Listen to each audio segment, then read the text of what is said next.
Hello everyone. Today, instead of talking about history, we are going to listen to it directly from the words of Plutarch.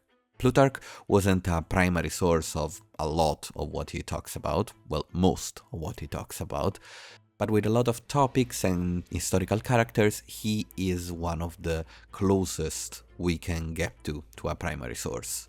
Of course, take what Plutarch says with a grain of salt. If you want to know why, just look at my video about Plutarch. And for your convenience, I will put the text on the screen as I read it. We will be using the translation from Bernadotte Perrin, published in 1919. This translation is already in the public domain. Today we begin with part 1 of the life of Alexander, who is put in parallel with Caesar. These two characters do not need me to present them, so without further ado, let's begin. It is the life of Alexander the king and of Caesar who overthrew Pompey that I'm writing in this book, and the multitude of the deeds to be treated is so great that I shall make no other preface than to entreat my readers, in case I do not tell of all the famous actions of these men, nor even speak exhaustively at all in each particular case, but in epitome for the most part, not to complain. For it is not histories that I am writing, but lives, and in the most illustrious deeds there is not always a manifestation of virtue or vice, nay, a slight thing like a phrase or a jest often makes a greater revelation of character than battles when thousands fall, or the greatest armaments or sieges of cities. Accordingly, just as painters get the likenesses in their portraits from the face and the expression of the eyes, wherein the character shows itself, but make very little account of the other parts of the body, so I must be permitted to devote myself rather to the science of the soul in men, and by means of these to portray the life of each, leaving to others the description of their great contests. As for the lineage of Alexander, of his father's side he was descended of Heracles through Caranus, and on his mother's side a descendant of Equus through Neoptolemus. This is accepted without any question, and we are told that Philip, after being initiated into the mysteries of Samothrace at the same time with Olympias, he himself being still a youth and she an orphan child, fell in love with her and betrothed himself to her at once with the consent of her brother, Arimbas. Well then, the night before that on which the marriage was consummated, the bride dreamed that there was a peal of thunder, and that a thunderbolt fell upon her womb, and that nearby much fire was kindled, which broke into flames that travelled all about, and then fire was extinguished. At a later time, too, after the marriage, Philip dreamed that he was putting a seal upon his wife's womb, and the device of the seal, as he thought, was the figure of a lion. The other seers now were led by the vision to suspect that Philip needed to put a closer watch upon his marriage relations, but Aristander of Telmessus said that the woman was pregnant, since no seal was put upon what was empty, and pregnant of a son whose nature would be bold and lion-like. Moreover, a serpent was once seen lying stretched out by the side of Olympias as she slept, and we are told that this, more than anything else, dulled the ardor of Philip's attention to his wife, so that he no longer came often to sleep by her side, either because he feared that some spells and enchantments might be practiced upon him by her, or because he shrank from her embraces in the conviction that she was the partner of a superior being. But concerning these matters, there is another story to this effect. All the women of these parts were addicted to the Orphic rites and the orgies of Dionysus from very ancient times, and imitated in many ways the practices of Edonian women and the Thracian women about Mount Haemus, from whom, as it would seem, the word Tresceuein came to be applied to the celebration of extravagant and superstitious ceremonies. Now, Olympias, who affected these divine possessions more zealously than other women, and carried out these divine inspirations in wilder fashion, used to provide the reveling companies with great tame serpents, which would often lift their heads from out the ivy and mystic wing-on-wings baskets, or coil themselves about the wands and garlands of the women, thus terrifying the men. However, after his vision, as we are told, Philip sent Charon of Megalopolis to Delphi, by whom an oracle was brought to him from Apollo, who bade him sacrifice to Ammon and hold that god in greatest reverence, but told him he was to lose that one of his eyes which he had applied to the chink in the door when he espied the god, in the form of a serpent, sharing the couch of his wife. Moreover, Olympias, as Eratosthenes says, when she sent Alexander forth upon his great expedition, told him, and him alone, the secret of his begetting, and bade him have purposes worthy of his birth. Others, on the contrary, say that she repudiated the idea, and said Alexander must cease slandering me to Hera. Be that as it may, Alexander was born early in the month Hecatombeon, on the 6th day of the month, and on this day the temple of Ephesian Artemis was burned. It was apropos of this that Hegesias the Magnesian made an utterance frigid enough to have extinguished that great conflagration. He said, namely, it was no wonder that the temple of Artemis was burned down, since the goddess was busy bringing Alexander into the world. But all the Magi who were then at Ephesus, looking upon the temple's disaster as a sign of further disaster, ran about beating their faces and crying aloud that woe and great calamity for Asia had that day been born. To Philip, however, who had just taken Potidea, there came 3 messages at the same time. The first, that Parmenio had conquered the Illyrians in a great battle. The second, that his racehorse had won a victory at the Olympic Games, while a third announced the birth of Alexander. These things delighted him, of course, and the seers raised his hopes still higher by declaring that the son whose birth coincided with 3 victories would be always victorious. The outward appearance of Alexander is best represented by the statues of him which Lysippus made, and it was by this artist alone that Alexander himself thought it fit that he should be modeled. For those particularities which many of his successors and friends afterwards tried to imitate, namely the poise of the neck, which was bent slightly to the left, and the melting glance of his eyes, this artist has accurately observed. Apelles, however, in painting him as wielder of thunderbolt, did not reproduce his complexion, but made it too dark and swarthy, whereas he was of fair color, as they say, and his fairness passed into rudiness on his breast particularly, and in his face. Moreover, that a very pleasant odor exhaled from his skin, and that there was a fragrance about his mouth and all of his flesh, so that his garments were filled with it. This we have read in the memories of Aristoxenus. Now, the cause of this, perhaps, was the temperament of his body, which was a very warm and fiery one.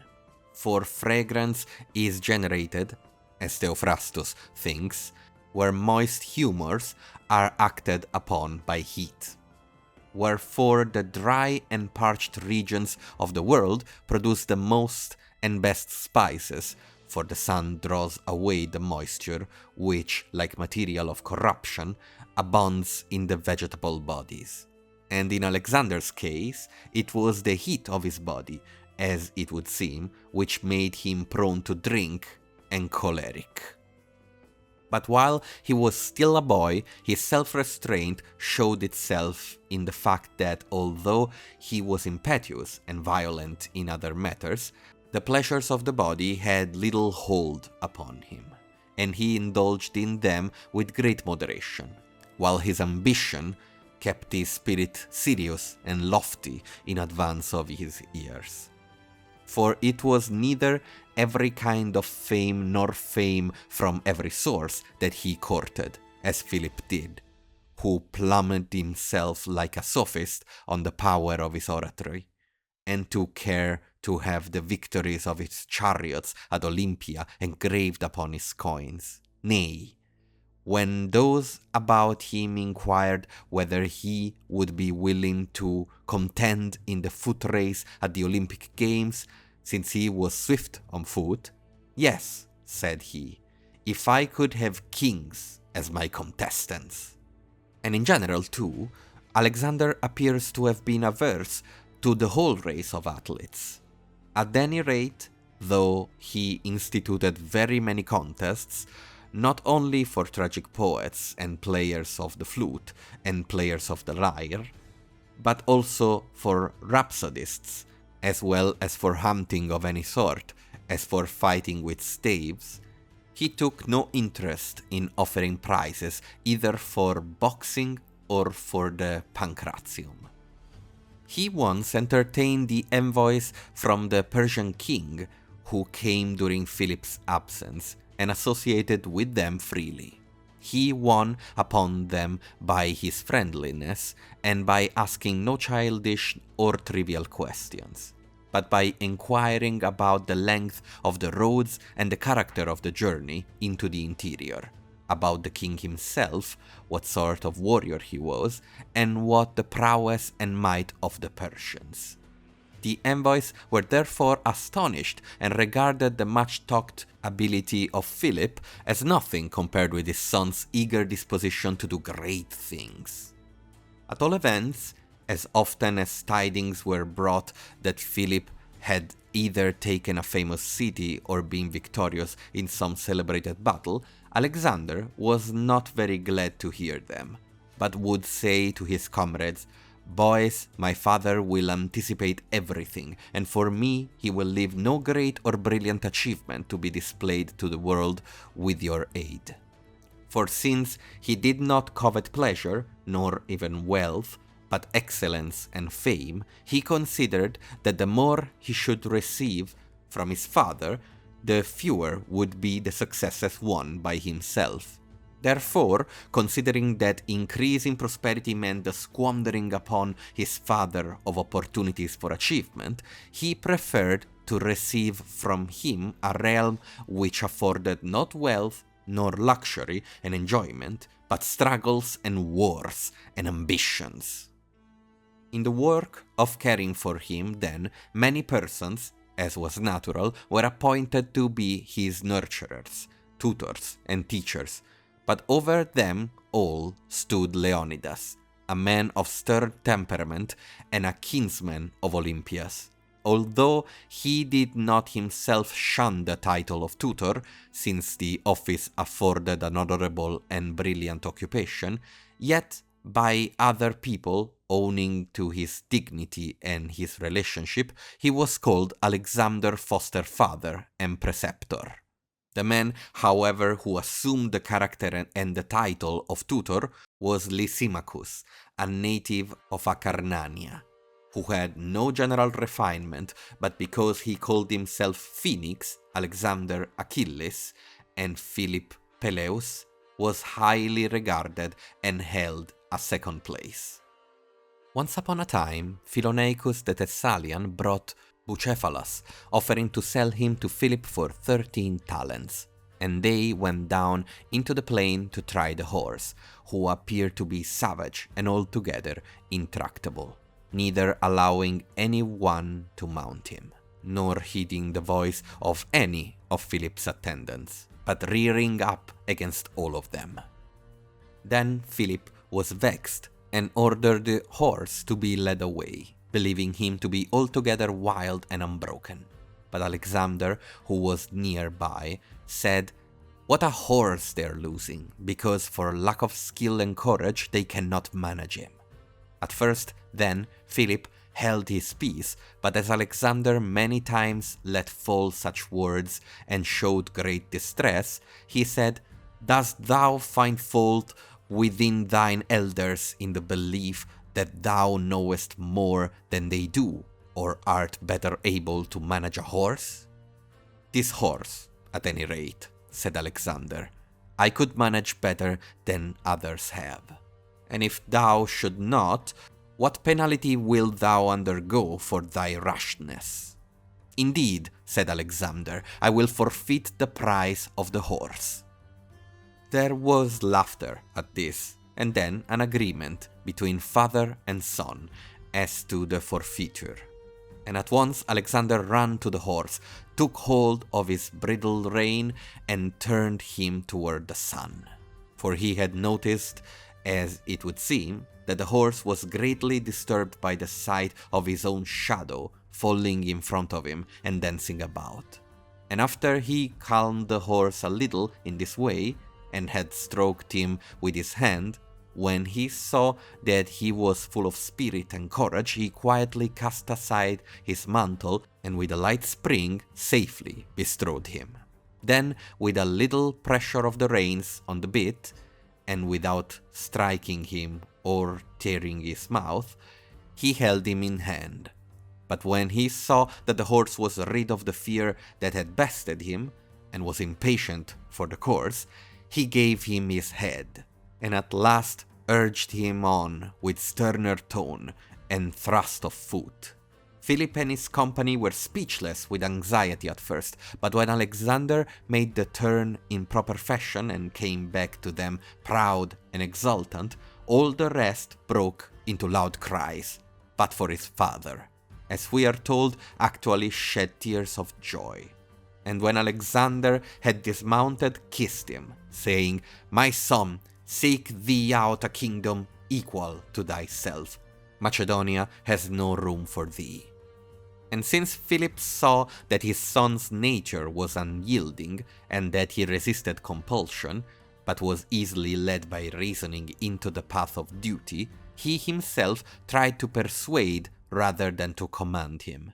And because he would not wholly entrust the direction and training of the boy to the ordinary teachers of poetry and the formal studies, feeling that it was a matter of too great importance and, in the words of Sophocles, a task for many bits and rather sweeps as well, he sent for the most famous and learned of philosophers, Aristotle, and paid him a noble and appropriate tuition fee. The city of Stagira, that is, of which Aristotle was a native, and which he had destroyed himself, he peopled again, and restored it to those of its citizens who were in exile or slavery. Well then, as a place where master and pupil could labor and study, he assigned them the precinct of the nymphs near Meisa, where to this day the visitor is shown the stone seats and shady walks of Aristotle. It would appear, moreover, that Alexander not only received from his master his ethical and political doctrines, but also participated in those secrets and more profound teachings which philosophers designate by the special terms acroamati and epoptic, and do not impart to many. For after he had already crossed into Asia, and when he learned that certain treatises on these recondite matters had been published in books by Aristotle, he wrote him a letter on behalf of philosophy, and put it in plain language, and this is a copy of the letter. Alexander to Aristotle, greeting. Thus hast not done well to publish diachromatic doctrines, for in what shall I surpass other men in those doctrines, wherein I have been trained, are to be all men commons property? But I had rather excel in my acquaintance with the best things than in my power. Farewell. Accordingly, in defending himself, Aristotle encourages this ambition of Alexander by saying that the doctrines of which he spoke were both published and not published, for in truth his treatise on metaphysics is of no use to those who would either teach or learn the science, but is written as a memorandum for those already trained therein. Moreover, in my opinion, Alexander's love of the art of healing was inculcated in him by Aristotle preeminently, for he was not only fond of the theory of medicine, but actually came to the aid of his friends when they were sick, and prescribed for them certain treatments and regimens, as one can gather from his letters. He was also, by nature, a lover of learning and a lover of reading. And since he thought and called the Iliad a viaticum of the military art, he took with him Aristotle's recension of the poem, called the Iliad of the Casket, and always kept it lying with his dagger under his pillow. And when he could find no other books in the interior of Asia, he ordered Herpalus to send him some. So Herpalus sent him the book of Philistus, a great many of the tragedies of Euripides, Sophocles, and Aeschylus, and the dithyrambic poems of Thelestes and Philoxenus. Aristotle he admired at first and loved him, as he himself used to say, more than he did his father, for that one had given him life, but the other had taught him a noble life. Later, however, he held him in more or less of suspicion, not to the extent of doing him any harm, but his kindly attentions lacked their former ardor and affection toward him, and this was proof of estrangement. However, that eager yearning for philosophy, which was embedded in his nature and which ever grew with his growth, did not subside from his soul, as is testified by the honor in which he held Anaxarchus, by his gift of 50 talents to Xenocrates, and by the attentions which he so lavishly bestowed upon Dandamis and Calanus. While Philip was making an expedition against Byzantium, Alexander, though only 16 years of age, was left behind as regent in Macedonia and keeper of the royal seal. And during this time he subdued the rebellious Medi, and after taking their city, drove out the barbarians, settled there a mixed population, and named the city Alexandropolis. He was also present at Chaeronea, and took part in the battle against the Greeks, and he is said to have been the first to break the ranks of the sacred band of Thebans. And even down to our own day there was shown an ancient oak by the Cephisus, called Alexander's Oak, near which at that time he pitched his tent, and the general sepulchre of the Macedonians is not far away. In consequence of these exploits, then, as was natural, Philip was excessively fond of his son, so that he even rejoiced to hear the Macedonians call Alexander their king, but Philip their general. However, the disorders in his household, due to the fact that his marriage and amours carried into the kingdom the infection, as it were, which reigned in the women apartments, produced many grounds of offense and great quarrels between father and son. And these the bad temper of Olympias, who was jealous and sullen woman, made still greater, since she spurred Alexander on. The most open quarrel was brought on by Attalus at the marriage of Cleopatra, a maiden whom Philip was taking to wife. having fallen in love with the girl when he was past the age for it. Attalus now was the girl's uncle, and being in his cups, he called upon the Macedonians to ask of the gods that from Philip and Cleopatra there might be born a legitimate successor to the kingdom. At this, Alexander was exasperated, and with the words, "But what of me, base wretch? Dost thou take me for a bastard?" threw a cup at him. Then Philip rose up against him with drawn sword, but fortunately for both, his anger and his wine made him trip and fall. Then Alexander, mocking over him, said, "Look now, men, here is one who was preparing to cross from Europe into Asia, and he is upset in trying to cross from couch to couch."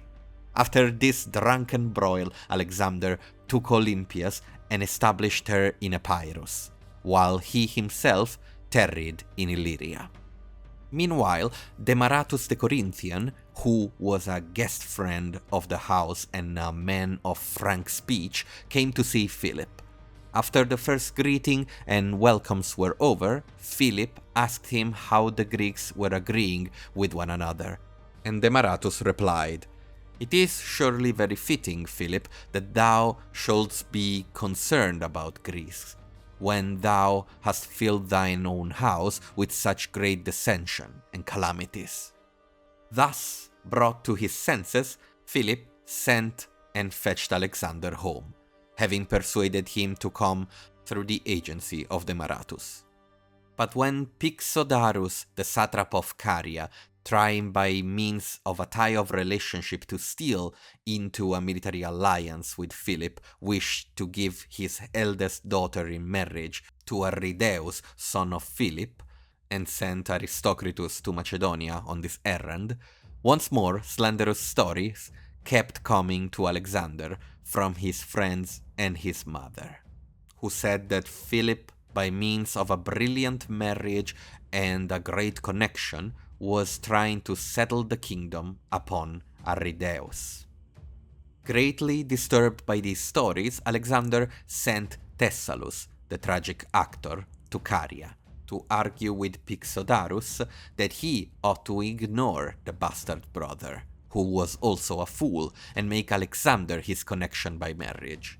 And this plan was vastly more pleasing to Pixodarus than the former.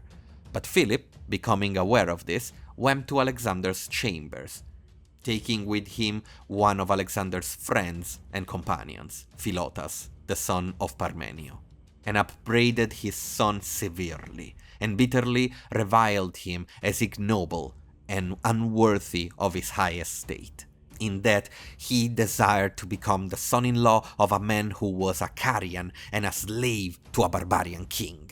And as for Thessalus, Philip wrote to the Corinthians that they should send him back to Macedonia in chains. Moreover, of the other companions of Alexander, he banished from Macedonia Harpalus and Nearchus, as well as Regius and Ptolemy, men whom Alexander afterwards recalled and had in his highest honors.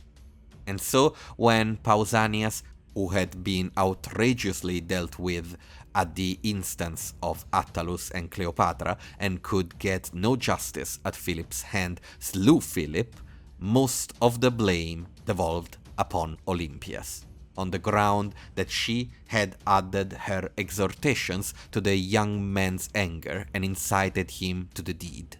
But a certain amount of accusation attached itself to Alexander also, for it is said that when Pausanias, after the outrage that he had suffered, met Alexander and bewailed his fate, Alexander recited to him the iambic verse of the Medea, the giver of the bride, the bridegroom, and the bridge. However, he did seek out the participants in the plot and punish them, and was angry with Olympias for her savage treatment of Cleopatra during his absence. Thus, it was that at the age of 20 years, Alexander received the kingdom, which was exposed to great jealousies, dire hatreds, and dangers on every hand. for the neighboring tribes of barbarians would not tolerate their servitude and longed for their hereditary kingdoms. And as for Greece, although Philip had conquered her in the field, he had not had time enough to make her tame under his yoke, but had merely disturbed and changed the condition of affairs there, and then left them in a great surge of commotion, owing to the strangeness of the situation. The Macedonian counselors of Alexander had fears of the crisis, and thought he should give up the Greek states altogether and use no more compulsion there, and that he should call the revolting barbarians back to their allegiance by mild measures and try to arrest the first symptoms of their revolutions. But he himself set out from opposite principles to win security and safety for his realm by boldness and lofty spirit, assured that, where he seemed to abate his dignity even but a little, all his enemies would set upon him. Accordingly, he put a speedy stop to the disturbances and wars among the barbarians by overrunning their territories with an army as far as the river Danube, where he fought a great battle with Sirmus, the king of the Triballi, and defeated him. And on learning that the Thebans had revolted and that the Athenians were in sympathy with them, he immediately led his forces through the pass of Thermopylae, declaring that since Demosthenes had called him a boy while he was among the Illyrians and Triballians, and a stripling when he had reached Thessaly, he wished to show him that before the walls of Athens he was a man. Arrived before Thebes and wishing to give her still a chance to repent of what she had done, he merely demanded the surrender of Phoenix and Protinus, and proclaimed an amnesty for those who came over to his side. But the Thebans made a counter-demand that he should surrender to them Philotas and Antipater, and made a counter-proclamation that all who wished to help in setting Greece free should range themselves with them. And so Alexander set his Macedonians to the work of war. On the part of the Thebans, then, the struggle was carried on with a spirit and valor beyond their power, since they were arrayed against an enemy who was many times more numerous than they. But when the Macedonian garrison, also leaving the citadel of the Camedia, fell upon them in the rear, most of them were surrendered, and fell in the battle itself, and their city was taken, plundered, and razed to the ground. This was done in the main because Alexander expected that the Greeks would be terrified by so great a disaster and cower down in quiet. But apart from this, he also plumed himself on gratifying the complaints of his allies, for the Phocians and Plataeans had denounced the Thebans. So, after separating out the priests, all who were guest friends of the Macedonians, the descendant of Pindar, and those who had voted against the revolt, he sold the rest into slavery, and they proved to be more than 30,000. Those who had been slain were more than 6,000. Among the many and grievous calamities which thus possessed the city, some Thracians broke into the house of Timoclea, a woman of high repute and chastity, and while the rest were plundering her property, their leader shamefully violated her, and then asked her if she had gold or silver concealed anywhere. She admitted that she had, and after leading him by himself into the garden and showing him a well, told him that when the city was taken, she had with her own hands cast in there the most valuable of her possessions. Then, as the Thracian was bending over and inspecting the place, she came behind him and pushed him in, cast many stones upon him, and killed him. And when the Thracians led her, with hands bound, to Alexander, she showed, by her mien and gait, that she was a person of great dignity and lofty spirit. So calmly and fearlessly did she follow her conductors. And when the king asked her who she was, she replied that she was a sister of Theagenes, who drew up the forces which fought Philip in behalf of the liberty of the Greeks, and fell in command at Cheroneia. Amazed, therefore, at her reply and at what she had done, Alexander bade her depart in freedom with her children. Furthermore, he was reconciled with the Athenians, although they showed exceeding sorrow at the misfortunes of Thebes. For although they had begun the festival of the mysteries, they gave it up in consequence of their grief. And upon the Thebans who sought refuge in their city, they bestowed every kindness. But notwithstanding this, whether this rage was now sated, as a lion might be, or whether he wished to offset a deed of the most sullen savagery with one that was merciful, he not only remitted all his charges against the city, but even bade it good heed to its affairs, since, if anything should happen to him, it would have the rule over Greece. In later times, moreover, as we are told, the calamity of the Thebans often gave him remorse, and made him milder toward many people. And certainly, the murder of Cleitus, which he committed in his cups, and the cowardly refusal of his Macedonians to follow him against the Indians, whereby they, as it were, robbed his expedition and his glory of their consummation, he was wont to attribute to the vengeful wrath of Dionysus. And there was not a Theban of those that survived who afterwards came to him with any request and did not get what he wanted from him. Thus much concerning Thebes. And now a general assembly of the Greeks was held at the Isthmus, where a vote was passed to make an expedition against Persia with Alexander, and he was proclaimed their leader. Thereupon many statesmen and philosophers came to him with their congratulations, and he expected that Diogenes and Sinope also, who was tarrying in Corinth, would do likewise. But since that philosopher took not the slightest notice of Alexander and continued to enjoy his leisure in the suburb Craneion, Alexander went in person to see him, and he found him lying in the sun.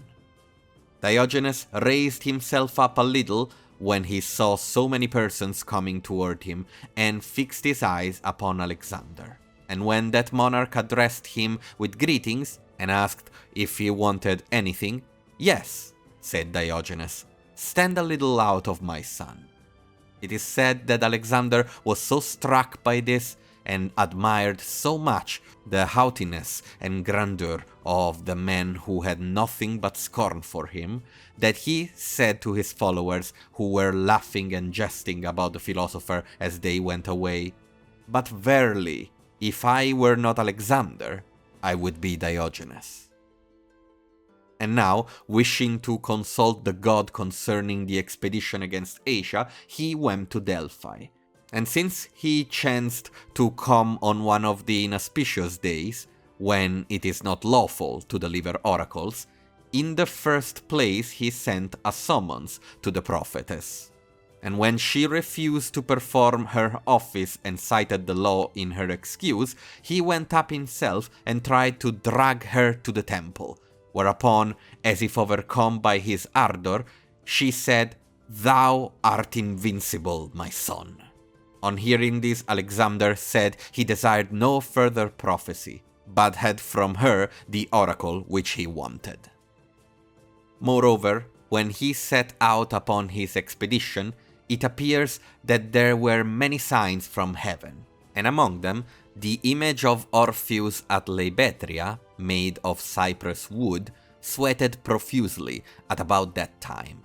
Most people feared the sign, but Aristander bade Alexander be of good cheer, assumed that he was to perform deeds worthy of song and story, which would cost poets and musicians much toil and sweat to celebrate.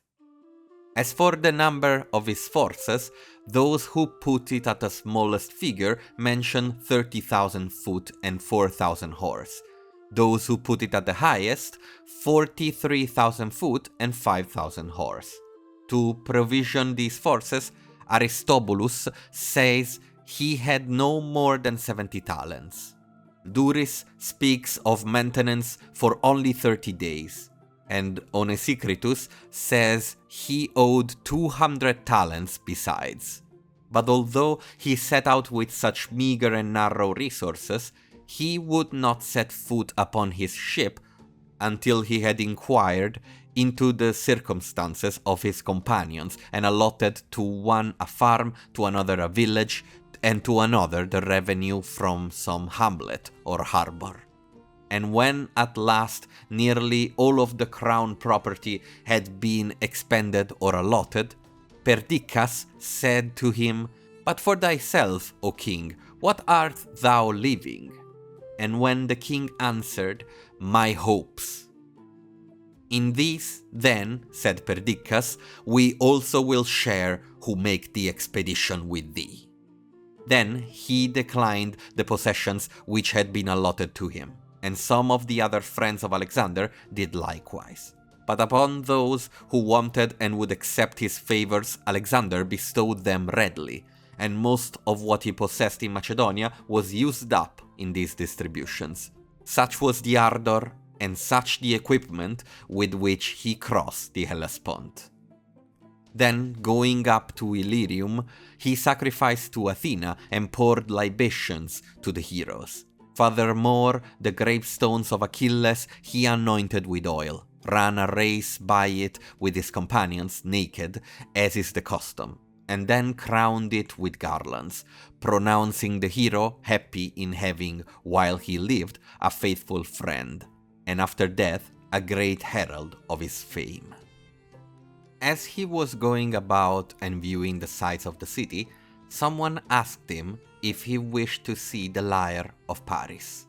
"For that lyre," said Alexander, "I care very little, but I would gladly see that of Achilles, to which he used to sing the glorious deeds of brave men." Meanwhile, the generals of Darius, the Persian emperor, had assembled a large force and set it in array at the crossing of the river Granicus, so that it was practically necessary to fight, as it were at the gates of Asia, for entrance and dominion there. But most of the Macedonian officers were afraid of the depth of the river, and of the roughness and unevenness of the farther banks, up which they would have to climb while fighting. Some, too, thought they ought to observe carefully the customary practice in regard to the month, as in the month of Decius, the kings of Macedonia were not wont to take the field with an army. This objection Alexander removed by bidding them call the month a second Artemisius, and when Parmenio, on the grounds it was too late in the day, objected to them risking the passage, he declared that the Hellespont would blush for shame if, after having crossed that strait, he should be afraid of the Granicus, and plunged into the stream with 13 troops of horsemen. And since he was charging against hostile missiles and precipitous positions, covered with infantry and cavalry, and though a stream that swept men off their feet and surged about them, he seemed to be acting like a frenzied and foolish commander rather than a wise one. However, he persisted in his attempt to cross, gained the opposite banks with difficulty and much ado, though they were moist and slippery with mud, and was at once compelled to fight pell-mell and engage his assailants man by man, before his troops who were crossing could form into any order. For the enemy pressed upon them with loud shouts, and matching horse with horse, piled their lances and their swords when their lances were shattered. Many rushed upon Alexander, for he was conspicuous by his buckler and by his helmet crest, on either side of which was fixed a plume of wonderful size and whiteness. But although a javelin pierced the joint of his breastplate, he was not wounded. And when Rhoesaces and Spithridates, two Persian commanders, made at him together, he avoided the one and smote Rhoesaces, who wore a breastplate, with his spear. And when this weapon snapped in two with the blow, he took to his sword. Then, while he was thus engaged with Rhoesaces, Spithridates rode up from one side, raised himself up on his horse, and with all his might came down with a barbarian battle-axe upon Alexander's head.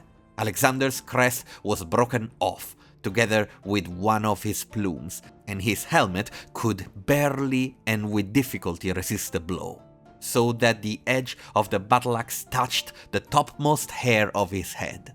But while Spithridates was raising his arm again for another stroke, Cleitus, Black Cleitus, got the start of him and ran him through the body with his spear. At the same time, Rhoesaces also fell, smitten by Alexander's sword. While Alexander's cavalry were making such a dangerous and furious fight, the Macedonian phalanx crossed the river and the infantry forces on both sides engaged. The enemy, however, did not resist vigorously, nor for a long time, but fled in a rout. All except the Greek mercenaries. These made a stand at a certain eminence, and asked that Alexander should promise them quarter.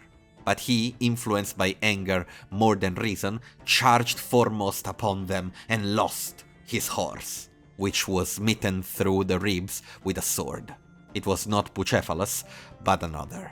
And most of the Macedonians who were slain or wounded fought or fell there, since they came to close quarters with men who knew how to fight and were desperate. Of the barbarians, we are told 20,000 footmen fell and 2,500 horsemen. But on Alexander's side, Aristobulus says there were 34 dead in all, of whom 9 were footmen. Of these, Alexander ordered statues to be set in bronze, and Lysippus wrought them. Moreover, desiring to make the Greeks partners in his victory, he sent to the Athenians in particular 300 of the captured shields, and upon the rest of the spoils in general he ordered a most ambitious inscription to be wrought. Alexander, the son of Philip, and all the Greeks except the Lacedaemonians, from the barbarians who dwell in Asia. But the drinking vessels and the purple robes and whatever things of this nature he took from the Persians. All these, except a few, he sent to his mother. This contest at once made a great change in the situation to Alexander's advantage, so that he received the submission even of Sardis, the bulwark of the barbarian dominion on the sea coast, and added the rest of the country to his conquests. Halicarnassus alone withstood him, and Miletus, which cities he took by storm, and subdued all the territories about them. Then he was in doubt as of his future course. Many times he was eager to encounter Darius, and put the whole issue to hazard, and many times he would make up his mind to practice himself first, as it were, and strengthen himself by acquiring the regions along the sea with their resources, and then go up against that monarch. Now, there is in Lycia, near the city of Xanthus, a spring, which at this time, as we are told, was of its own motion upheaved from his depth, and overflowed, and cast forth a bronze tablet bearing the prints of ancient letters, in which it was made known that the empire of the Persians would one day be destroyed by the Greeks and come to an end. Encouraged by this prophecy, Alexander hastened to clear up the seacoast as far as Cilicia and Phoenicia. His rapid passage along the coast of Pamphylia has afforded many historians material for bombastic and terrifying description. They imply that by some great and heaven-sent good fortune the sea retired to make way for Alexander, although at other times it always came rolling in with violence from the main, and scarcely ever revealed to sight the small rocks which lie close up under the precipitous and riven sides of the mountain. And Menander, in one of his comedies, evidently refers jestingly to this marvel. How Alexander-like indeed this is, and if I seek someone spontaneous, he'll present himself. And if I clearly must pass through some place by sea, this will lie open to my steps. Alexander himself, however, made no such prodigy out in his own letters, but says that he marched by way of the so-called ladder and passed through it, setting out from Phaselis. This was the reason for his spending several days in that city, during which he noticed that a statue of Theodectas, a deceased citizen of Phaselis, had been erected in the marketplace.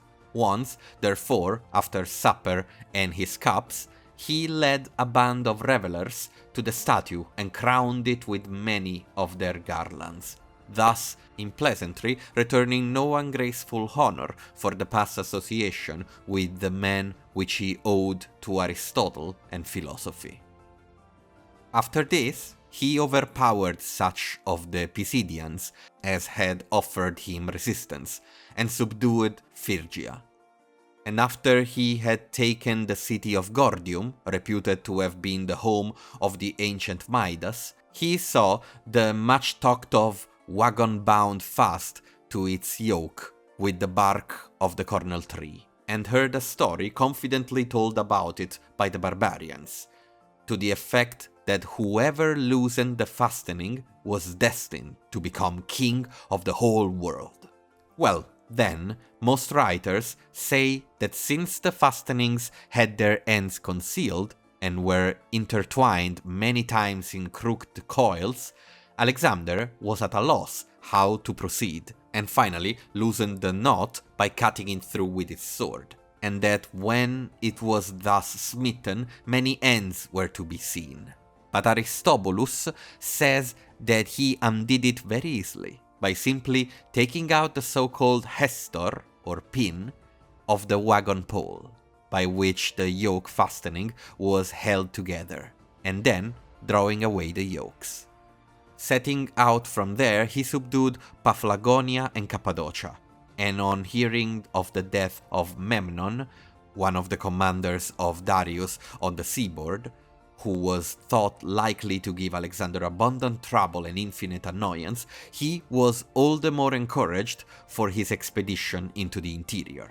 Moreover, Darius was already coming down to the coast from Susa, exalted in spirit by the magnitude of his forces, for he was leading an army of 600,000 men, and also encouraged by a certain dream, which the Magi interpreted in a way to please him rather than as the probabilities demanded.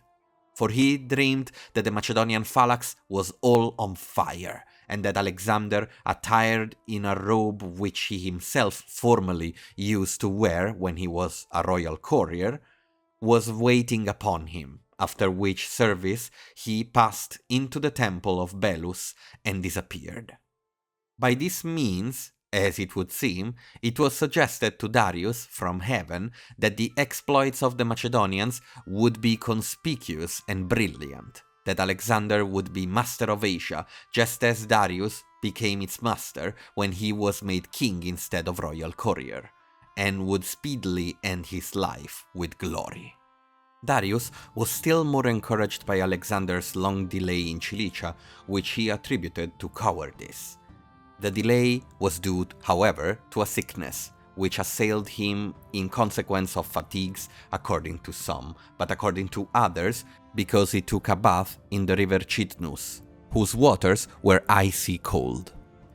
Be as it may, none of the other physicians had the courage to administer remedies, but thinking that the danger was too great to be overcome by any remedy whatever, they were afraid of the charges which would be made against them by the Macedonians in consequence of their failure. But Philip the Acarnanian, who saw that the king was in an evil plight, put confidence in his friendship, and thinking it a shameful thing not to share his peril by exhausting the resources of art in trying to help him even at great risk, prepared a medicine and persuaded him to drink it boldly, at least if he was anxious to regain his strength for the war. Meanwhile, however, Parmenio sent a letter to Alexander from the camp, urging him to be on his guard against Philip, for the reason that he had been persuaded by Darius, with the promise of large gifts and a marriage with his daughter, to kill Alexander. Alexander read the letter and placed it under his pillow, without showing it to any one of his friends. When the time appointed was at hand, and Philip came in with the king's companions, carrying the medicine in a cup, Alexander handed him the letter, while he himself took the medicine from him with readiness and no sign of suspicion. It was an amazing sight then, and one worthy of the stage. The one reading the letter, the one drinking the medicine, and then both together turning their eyes upon one another, but not with the same expression. For Alexander, by his glad and open countenance, showed his good will toward Philip and his trust in him, while Philip was beside himself at the calumny, now lifting up his hands toward heaven and calling upon the gods to witness his innocence, and now falling upon the couch on which Alexander lay and beseeching him to be of good courage and obey his physician. For at first the medicine mastered the patient, and as it were, drove back and buried deep his bodily powers, so that his voice failed, he fell into a swoon, and became almost wholly unconscious. However, he was speedily restored to his senses by Philip, and when he had recovered strength, he showed himself to the Macedonians, who refused to be comforted until they had seen Alexander. Now, there was in the army of Darius a certain Macedonian who had fled from his country, Amintas by name, and he was well acquainted with the nature of Alexander.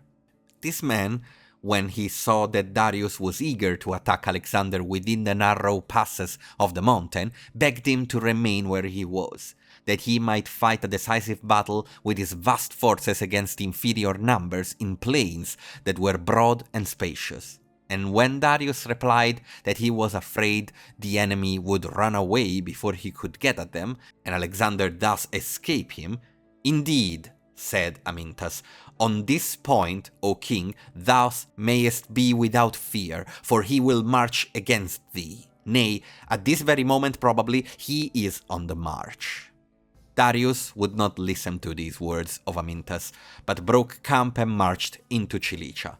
And at the same time Alexander marched into Syria against him. But having missed one another in the night, they both turned back again, Alexander rejoicing in his good fortune and eager to meet his enemy in the passes, while Darius was as eager to extricate his forces from the passes and regain his former camping ground. For he already saw that he had done wrong to throw himself into places which were rendered unfit for cavalry by sea and mountains, and a river running through the middle, the Pinarus, which were broken up in many parts, and favored the small numbers of his enemies. And not only was the place for the battle a gift of fortune for Alexander, but his generalship was better than the provisions of fortune for his victory. For since he was so vastly inferior in numbers to the barbarians, he gave them no opportunity to encircle him, but leading his right wing in person, extended it past the enemy's left, got on their flank, and routed the barbarians who were opposed to him, fighting among the foremost, so that he got a sword wound in the thigh. Cares says this wound was given to him by Darius, with whom he had hand-to-hand combat, but Alexander, in a letter to Antipater about the battle, did not say who it was that gave him the wound. He wrote that he had been wounded in the thigh with a dagger, but that no serious harm resulted from the wound. Although he won a brilliant victory and destroyed more than 110,000 of his enemy, he did not capture Darius, who got a start of 4 or 5 furlongs in his flight, but he did take the king's chariot and his bow before he came back from his pursuit.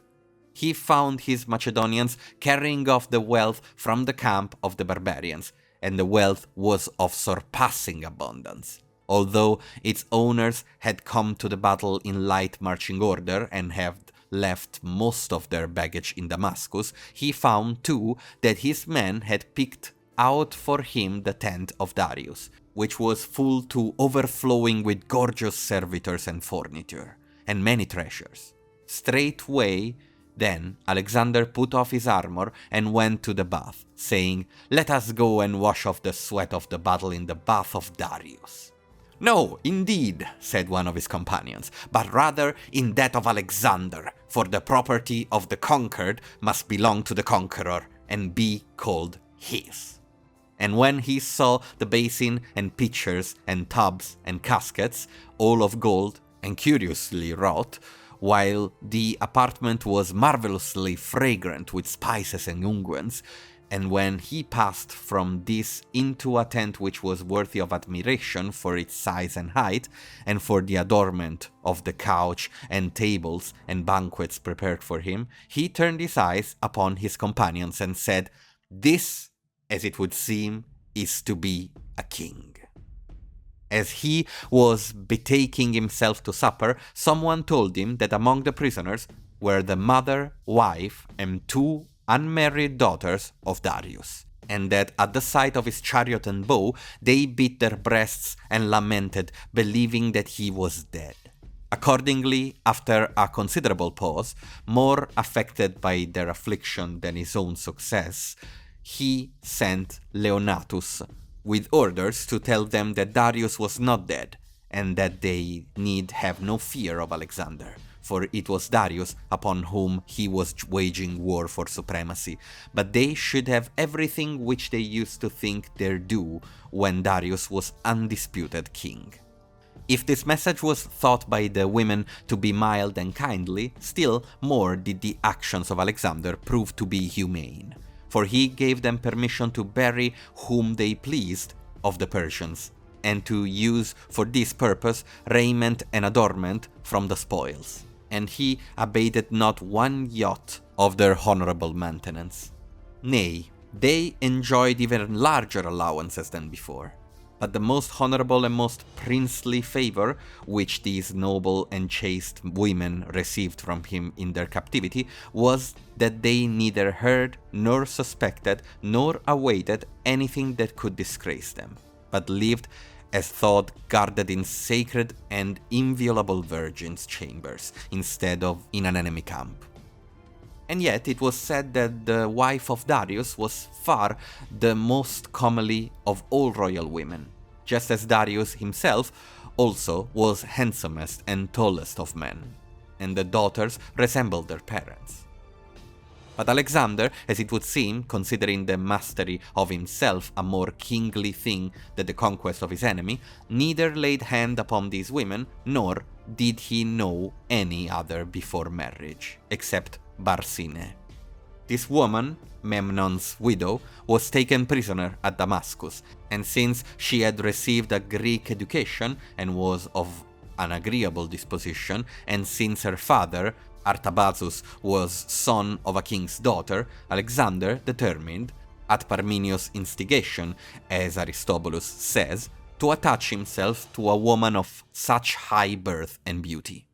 But as for the other captive women, seeing that they were surpassingly stately and beautiful, he merely said jestingly that Persian women were torment to the eyes, and displaying in rivalry with their fair looks the beauty of his own sobriety and self-control, he passed them by as though they were lifeless images for display.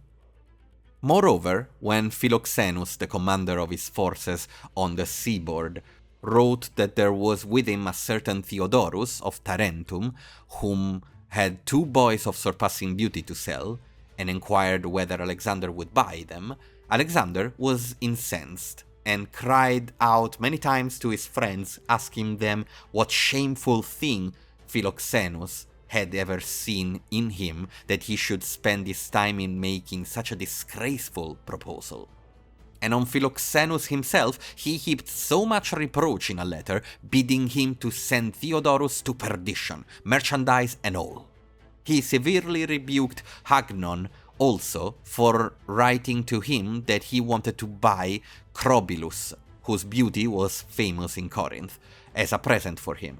Furthermore, on learning that Damon and Timotheus two Macedonian soldiers under Parmenius' command, had ruined the wives of certain mercenaries, he wrote to Parmenio ordering him, in case the men were convicted, to punish them and put them to death as wild beasts born for the destruction of mankind. In this letter, he also wrote expressingly concerning himself. As for me, indeed, it will be found not only that I have not seen the wife of Darius or desired to see her, but that I have not even allowed people to speak to me of her beauty. And he used to say that sleep and sexual intercourse, more than anything else, made him conscious that he was mortal, implying that both weariness and pleasure arise from one and the same natural weakness. He had also the most complete mastery over his appetite, and showed this both in many other ways, and especially by what he said to Ada, whom he honored with the title of Mother and made Queen of Caria, when namely, in the kindness of her heart, she used to send him day by day many viands and sweetmeats, and finally offered him bakers and cooks reputed to be very skillful. He said he wanted none of them, for he had better cooks which had been given him by his tutor, Leonidas, for his breakfast, namely, a night march, for his supper, a light breakfast. And this same Leonidas, he said, used to come and open my chest of bedding and clothing to see that my mother did not hide there for me some luxury or superfluity. To the use of wine also he was less addicted than was generally believed.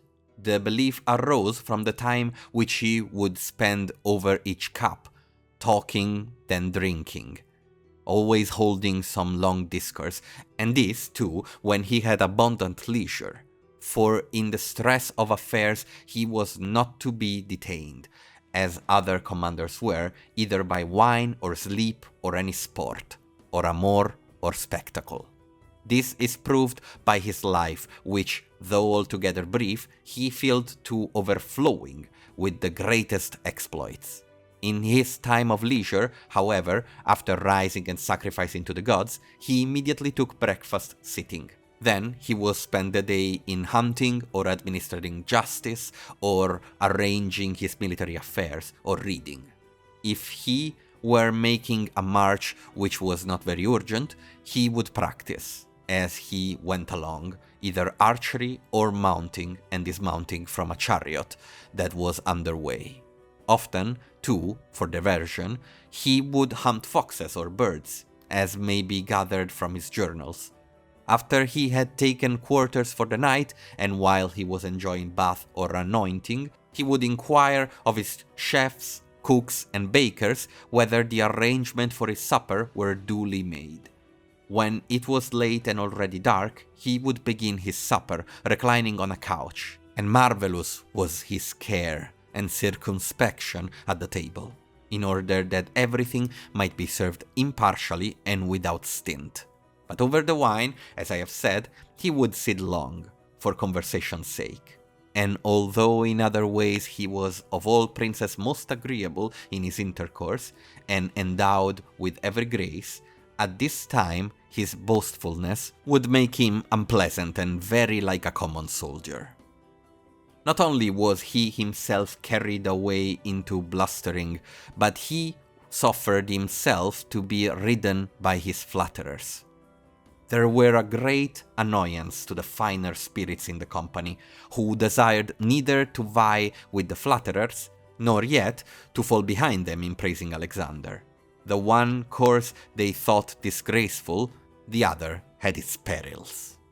After the drinking was over, he would take a bath and sleep, frequently until midday, and sometimes he would actually spend the entire day in sleep. In the matter of delicacies, too, he himself, at all events, was master of his appetite, so that often, when the rarest fruits or fish were brought to him from the seacoast, he would distribute them to each of his companions until he was the only one for whom nothing remained. His suppers, however, were always magnificent, and the outlay upon them increased with his successes until it reached the sum of 10,000 drachmas. There it stood, and that was the prescribed limit of expenditure for those who entertained Alexander. After the battle at Issus, he sent to Damascus and seized the money and baggage of the Persians, together with their wives and children.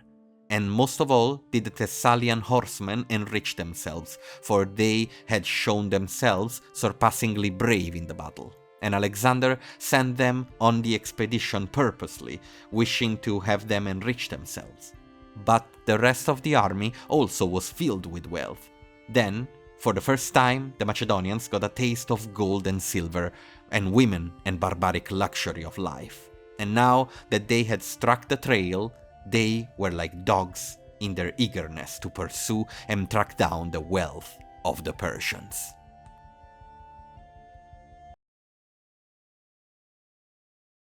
Alexander determined first to make himself master of the sea coasts. As for Cyprus, then, its kings came at once and put the island in his hands, together with Phoenicia, with the exception of Tyre. But Tyre he besieged for 7 months, with moles and engines of war, and 200 triremes by sea. During this siege he had a dream, in which he saw Heracles stretching out his hand to him from the wall and calling him. And many of the tyrants dreamed that Apollo told them he was going away to Alexander, since he was displeased at what was going on in the city. Whereupon, as if the god had been a common deserter caught in the act of going over to the enemy, they encircled his colossal figure with cords and nailed it down to its pedestal, calling him an Alexandrist. In another dream, too, Alexander thought he saw a satyr who mocked him at a distance, and eluded his grasp when he tried to catch him, but finally, after much coaxing and chasing, surrendered. The seers, dividing the word satyros into 2 parts, say to him plausibly enough, "Tyre is to be thine," and a spring is pointed out, near which Alexander dreamed he saw the satyr. While the siege of the city was in progress, he made an expedition against the Arabians, who dwelt in the neighborhood of Mount Antilibanus. On this expedition he risked his life to save his tutor, Lysimachus, who insisted on following him, declaring himself to be neither older nor weaker than Phoenix. But when the force drew near the mountains, they abandoned their horses and proceeded on foot, and most of them got far on in advance. Alexander himself, however, would not consent to abandon the worn and weary Lysimachus, since evening was already coming on and the enemy were near, but sought to encourage him and carry him along. Before he was aware of it, therefore, he was separated from the army with a few followers, and had to spend a night of darkness and intense cold in a region that was rough and difficult. In this plight, he saw far off a number of scattered fires which the enemy were burning. So, since he was confident in his own agility, and was ever wont to cheer the Macedonians in their perplexities by sharing their toils, he ran to the nearest campfire. 2 barbarians who were sitting at the fire he dispatched with his dagger, and snatching up a firebrand, brought it to his own party. These kindled a great fire, and at once frightened some of the enemy into flight, routed others who came up against them, and spent the night without further peril. Such then is the account we have from Cares. The siege of the city had the following issue. While Alexander was giving the greater part of his forces a rest from the many struggles which they had undergone, and was leading up only a few men to attack the walls, in order that the enemy might have no respite, Aristander and the seer made a sacrifice, and after taking the omens declared very confidently that the city would certainly be captured during that month. His words produced laughter and jesting, since it was then the last day of the month, and the king, seeing that he was perplexed, and being always eager to support his prophecies, gave orders to reckon that day, not as the 13th of the month, but as the 28th. And then, After the trumpet had sounded the signal, he attacked the walls with greater vigor than he had at first intended. The assault became fierce, and even those troops which had been left in camp could not restrain themselves, but ran in throng to help the assailants, and the tyrants gave up the fight. So Alexander took the city on that day. After this, as he was giving siege to Gaza, the principal city of Syria, a clod of earth, which had been dropped from on high by a bird, struck him on the shoulder. The bird alighted on one of the battering engines and was at once caught in the network of sinews, which were used to give a twist to the ropes. And the omen was fulfilled, as Aristander predicted, for though Alexander was wounded in the shoulder, he took the city. Moreover, as he was dispatching great quantities of the spoils home to Olympias and Cleopatra and his friends, he sent also to Leonidas, his tutor, 500 talents weight of frankincense and 100 of myrrh. This in remembrance of the hope which that teacher had inspired in his boyhood. It would seem, namely, that Leonidas, as Alexander was one day sacrificing and taking incense with both hands to throw upon the altar fire, said to him, "Alexander, when thou hast conquered the spice-bearing regions, thou canst be thus lavish with thine incense. Now, however, use sparingly what thou hast." Accordingly, Alexander now wrote him, "I have sent thee myrrh and frankincense in abundance, that thou mayest stop dealing parsimoniously with the gods." When a small coffer was brought to him, which those in charge of the baggage and wealth of Darius thought the most precious thing there, he asked his friends what valuable object they thought would be most fittingly deposited in it. And when many answered, and there were many opinions, Alexander himself said he was going to deposit the Iliad there for safekeeping. This is attested by many trustworthy authorities, and if what the Alexandrians tell us on the authority of Heracleides is true, then it would seem that Homer was no idle or unprofitable companion for him in his expedition. They say, namely, that after his conquest of Egypt, he wished to found a large and populous Greek city which should bear his name, and by the advice of his architects was on the point of measuring off and enclosing a certain site for it. Then, in the night, as he lay asleep, he saw a wonderful vision. A man with very hoary locks and a venerable aspect, appeared to stand by his side and recite these verses. "Now there is an island in the much dashing sea. In front of Egypt, Pharos is what men call it." Accordingly, he rose up at once and went to Pharos, which at the time was still an island, a little above the canopic mouth of the Nile. But now it has been joined to the mainland by a causeway, and when he saw the sight of surpassing natural advantages, for it is a strip of land like enough to a broad isthmus extending between a great lagoon and a stretch of sea which terminates in a large harbor, he said he saw now that Homer was not only admirable in other ways, but also a very wise architect, and ordered the plan of the city to be drawn in conformity with this site. There was no chalk at hand, so they took barley meal and marked out with it on the dark soil a rounded area, to whose inner arc straight lines extended so as to produce the figure of a chlamys, or military cloak. The lines beginning from the skirts, as one may say, and narrowing the breadth of the area uniformly. The king was delighted with the design, but suddenly birds from the river and the lagoon, infinite in number and of every sort and size, settled down upon the place like clouds and devoured every particle of the barley meal, so that even Alexander was greatly disturbed at the omen. However, the seers exhorted him to be of good cheer, since the city here founded by him would have most abundant and helpful resources and be a nourishing mother for men of every nation. And so he ordered those in charge of the work to proceed with it, while he himself set out for the temple of Ammon. The journey thither was long, full of toils and hardship, and had two perils. One is the dearth of water, which leaves the traveler destitute of it for many days. The other arises when a fierce south wind smites men traveling in sand of boundless depth, as is said to have been the case with the army of Cambyses long ago.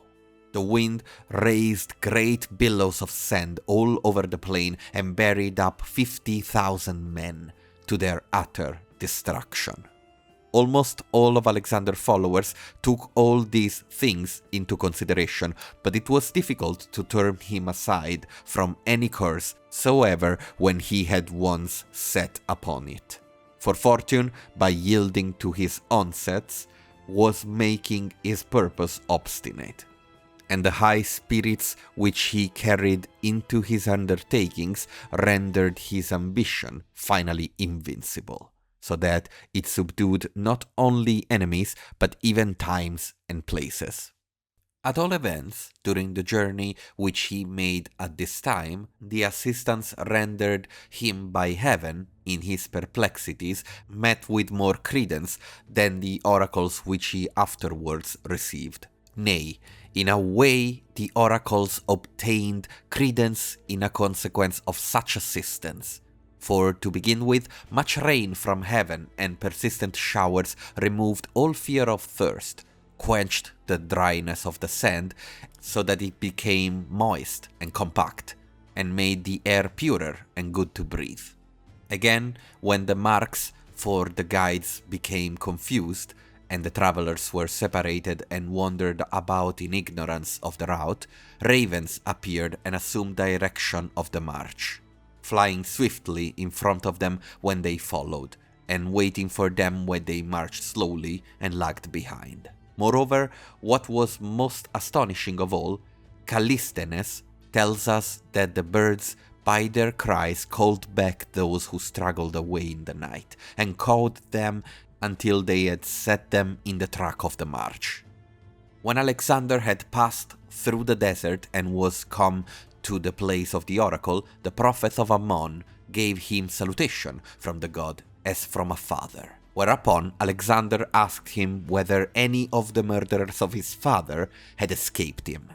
To this the prophet answered by bidding him to be guarded in his speech, since his was not a mortal father. Alexander therefore changed the form of his question and asked whether the murderers of Philip had been all punished. And then, regarding his own empire, he asked whether it was given to him to become lord and master of all mankind. The god gave answer that this was given to him and that Philip was fully avenged. Then Alexander made splendid offerings to the god and gave his priests large gifts of money. This is what most writers state regarding the oracular responses, but Alexander himself, in a letter to his mother, says that he received certain secret responses, which he would tell to her, and to her alone, on his return.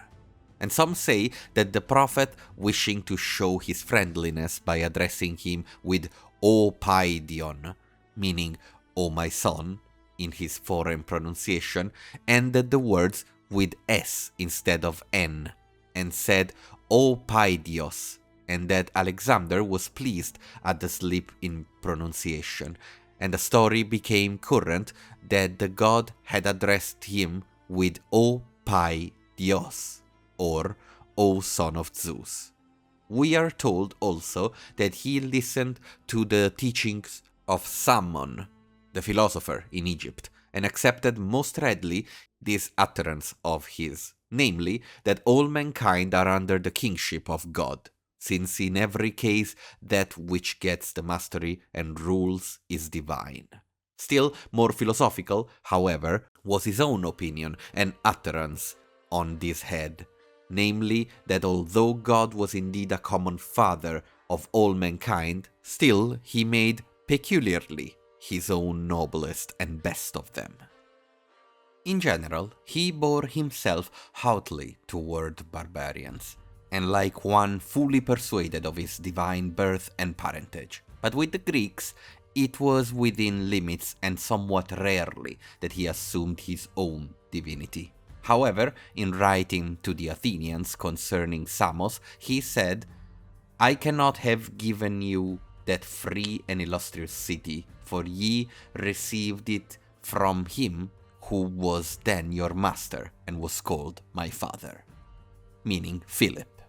At later time, however, when he had been hit by an arrow and was suffering great pain, he said, "This, my friends, that flows here is blood, and not ichor, such as flows from the veins of the blessed gods." Once, too, came a great peal of thunder, and all were terrified at it. Whereupon Anaxarchus, the sophist, who was present, said to Alexander, "Couldst thou, the son of Zeus, thunder like that?" At this Alexander laughed and said, "Nay, I do not wish to cause fear in my friends, as thou wouldst me do. Thou who despisest my supper, because, as thou sayest, thou seest the tables furnished with fish and not with satraps' heads." For in fact, we are told that Anaxarchus, on seeing a present of small fish which the king had sent to Hephaestion, had uttered the speech above mentioned, as though he were disparaging and ridiculing those who undergo great toils and dangers in the pursuit of eminence and power, since in the way of enjoyment and pleasures they have little or nothing more than other men. From what has been said, then, it is clear that Alexander himself was not foolishly afflicted or puffed up by the belief in his divinity, but used it for the subjugation of others. When he had returned from Egypt into Phoenicia, he honored the gods with sacrifices and solemn processions, and held contests of dithyrambic choruses and tragedies, which were made brilliant not only by their furnishings, but also by the competitors who exhibited them. Were the choregi, or exhibitors, just like at Athens, those chosen by lot from the tribes, and they competed against each other with amazing ambition. Most eager of all was the contention between Nicocreon of Salamis and Pasicrates of Soli. For the lot assigned to these exhibitors the most celebrated actors, to Pasicrates Athenodorus, and to Nicocreon Thessalus, in whose success Alexander himself was interested. He did not reveal this interest, however, until by the votes of the judges Athenodorus had been proclaimed the victor. But then, as it would appear, on leaving the theater he said he approved the decision of the judges, but would gladly have given up a part of his kingdom rather than to have seen Thessalus vanquished. And yet, when Athenodorus, who had been fined by the Athenians for not keeping his engagement in the dramatic contest of their Dionysiac festival, asked the king to write a letter to them in his behalf, though he would not do this, he sent them the amount of the fine from his own purse. Furthermore, when Lycon of Scarpheia, who was acting successfully before Alexander, inserted into the comedy a verse containing a request for 10 talents, Alexander laughed and gave them to him.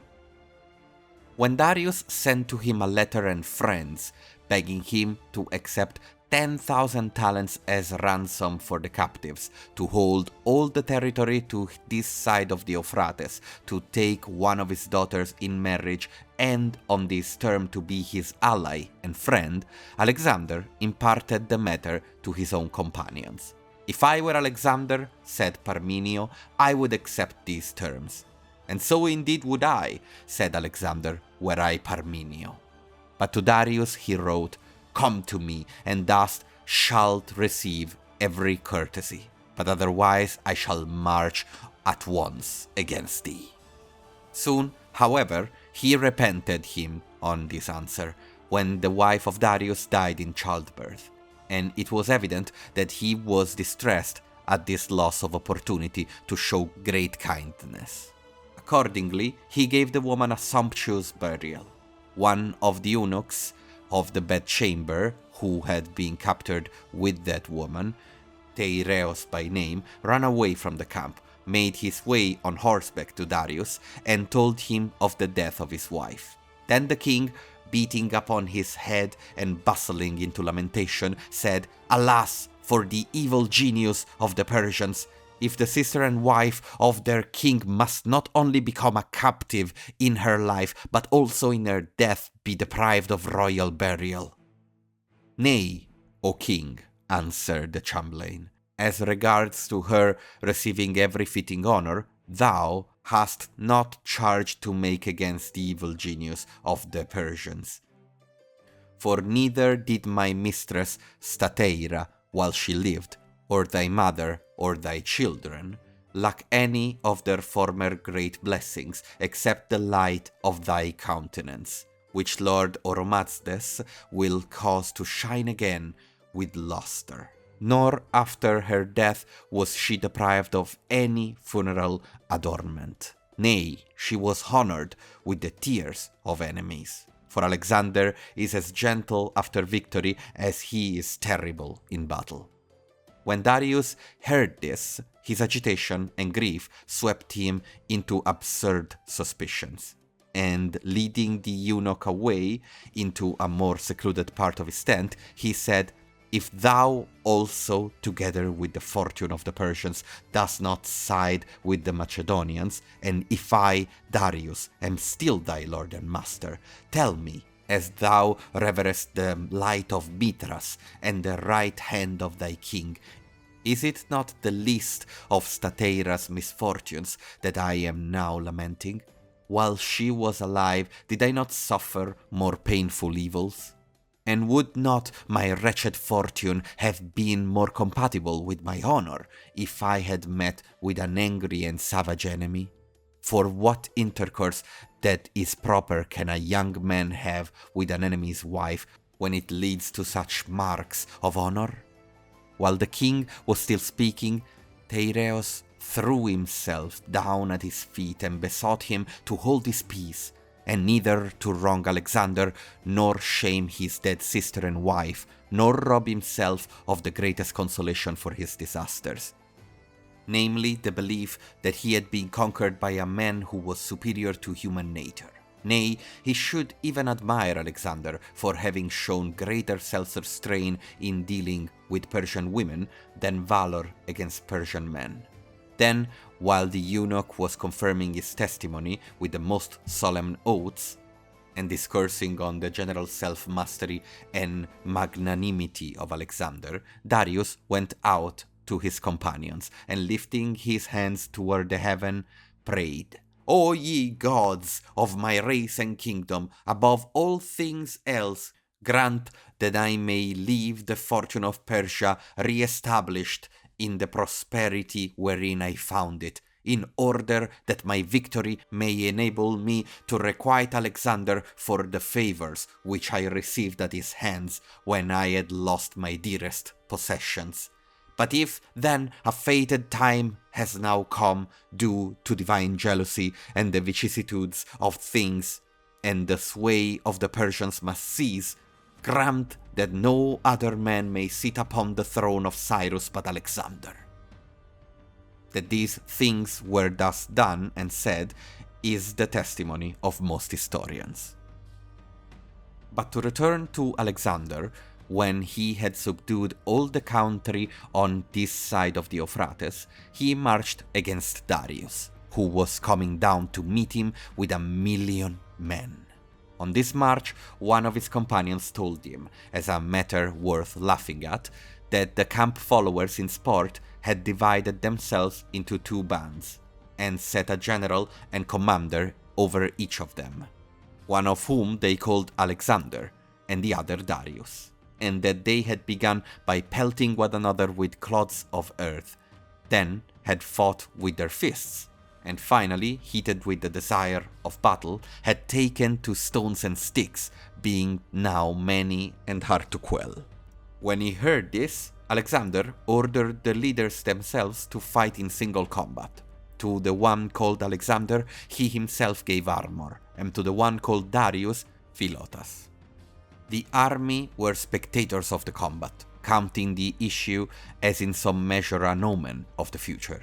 After a strenuous battle, the one called Alexander was victorious, and received as reward 12 villages and the right to wear Persian dress.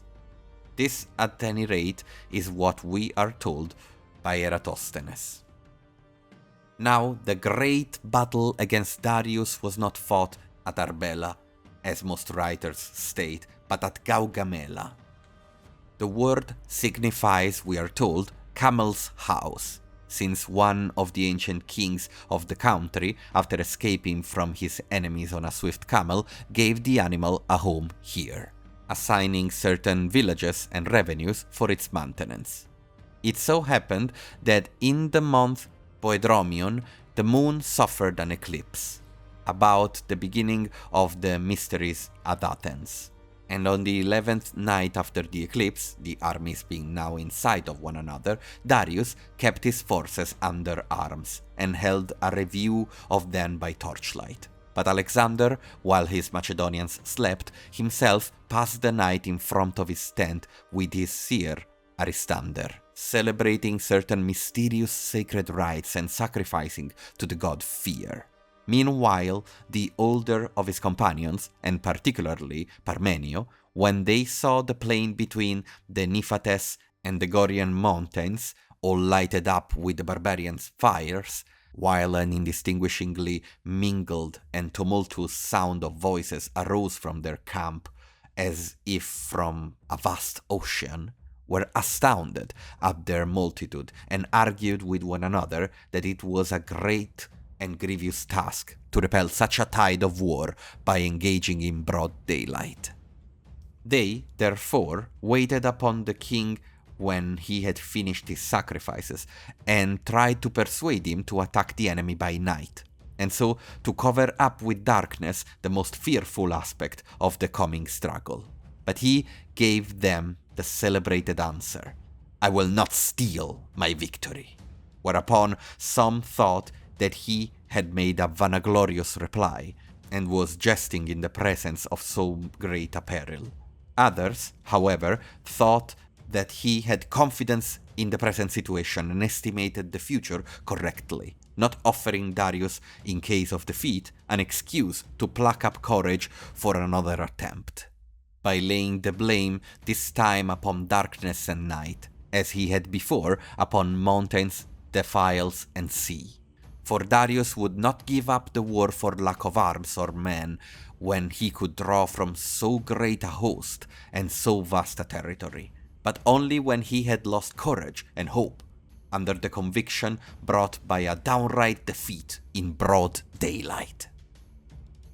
After the men were gone, Alexander lay down in his tent, and is said to have passed the rest of the night in a deeper sleep than usual, so that when his officers came to him in the early morning, they were amazed, and on their own authority issued orders that the soldiers should first take breakfast. Then, since the occasion was urgent, Parmenio entered the tent, and standing by his couch called Alexander twice or thrice by name, and when he had thus roused him, he asked him how he could possibly sleep as if he were victorious, instead of being about to fight the greatest of all his battles.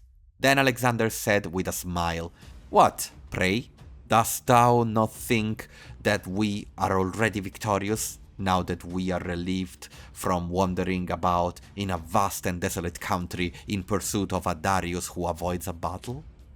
And not only before the battle, but also in the very thick of the struggle did he show himself great and firm in his confident calculations. For in the battle, the left wing under Parmenio was thrown back and in distress, when the Bactrian cavalry fell upon the Macedonians with great impetuosity and violence, and when Mazeus sent horsemen round outside the line of battle to attack those who were guarding the Macedonian baggage.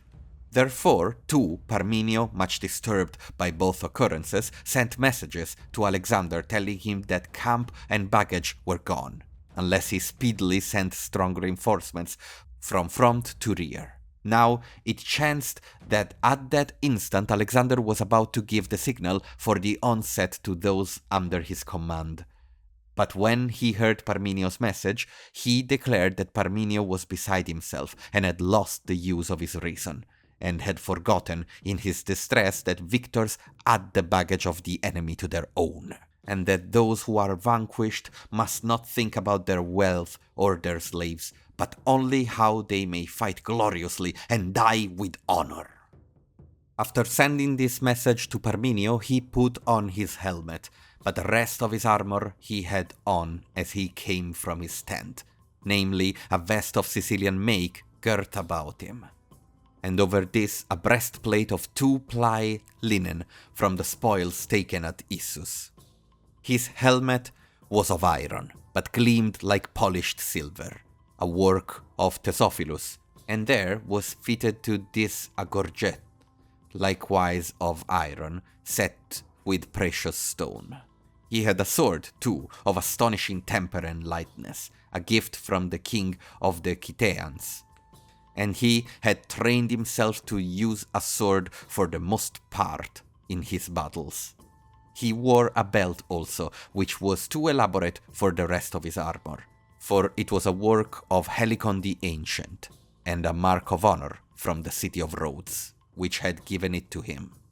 This also he was wont to wear in his battles, as long then as he was riding about and marshalling some part of his phalanx, or exhorting, or instructing, or reviewing his men. He spared Bucephalus, who was now past his prime, and used another horse.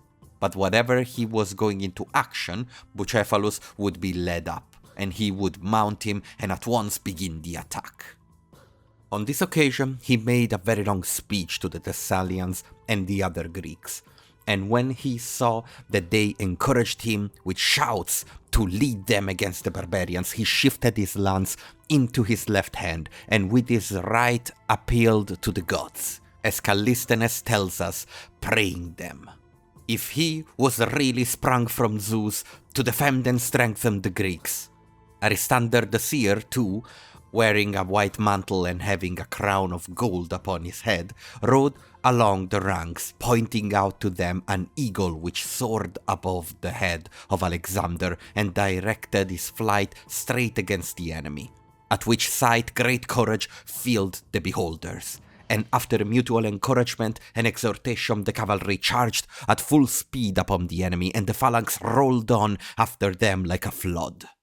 But before the foremost ranks were engaged, the barbarians gave way, and were haughty pursued, Alexander driving the conquered foe toward the center of their array where Darius was. For from far he was seen by Alexander through the deep ranks of the royal squadron of horse drawn up in front of him, towering conspicuous, a fine-looking man at all, standing on a lofty chariot, fenced around by a numerous and brilliant array of horsemen, who were densely massed around the chariot and drawn up to receive the enemy. But when they saw Alexander close at hand and terrible, and driving those who fled before him upon those who held their ground, they were smitten with fear and scattered, for the most part. The bravest and noblest of them, however, slain in front of their king and falling in heaps under one another, obstructed the Macedonians in their pursuit, weaving and twining themselves in their last agonies about riders and horses. But Darius, now that all the terrors of the struggle were before his eyes, and now that the forces drawn upon to protect him were crowded back upon him, since it was not an easy matter to turn his chariot about and drive it away, seeing that the wheels were obstructed and entangled in the great numbers of the fallen, while the horses, surrounded and hidden away by the multitude of dead bodies, were rearing up and frightening the charioteer, forsook his chariot and his armor, mounted a mare which, as they say, had newly foaled, and took to flight. However, it is thought that he would not have made his escape had not fresh horsemen come from Parmenio, summoning Alexander to his aid, on the ground that a large force of the enemy still held together there and would not give ground. For there is general complaint that in that battle Parmenio was sluggish and inefficient, either because old age was now impairing somewhat of his courage, or because he was made envious and resentful by the arrogance and pomp, to use the words of Callisthenes, of Alexander's power. At the time, then, although he was annoyed by the summons, the king did not tell his soldiers the truth about it, but on the ground that it was dark and he would therefore remit further slaughter, sounded a recall.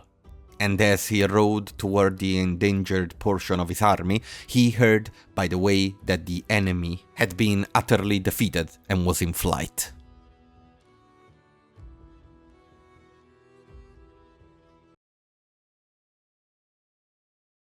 The battle, having had this issue, meaning Darius fled from the Battle of Gaugamela, the empire of the Persians was thought to be utterly dissolved.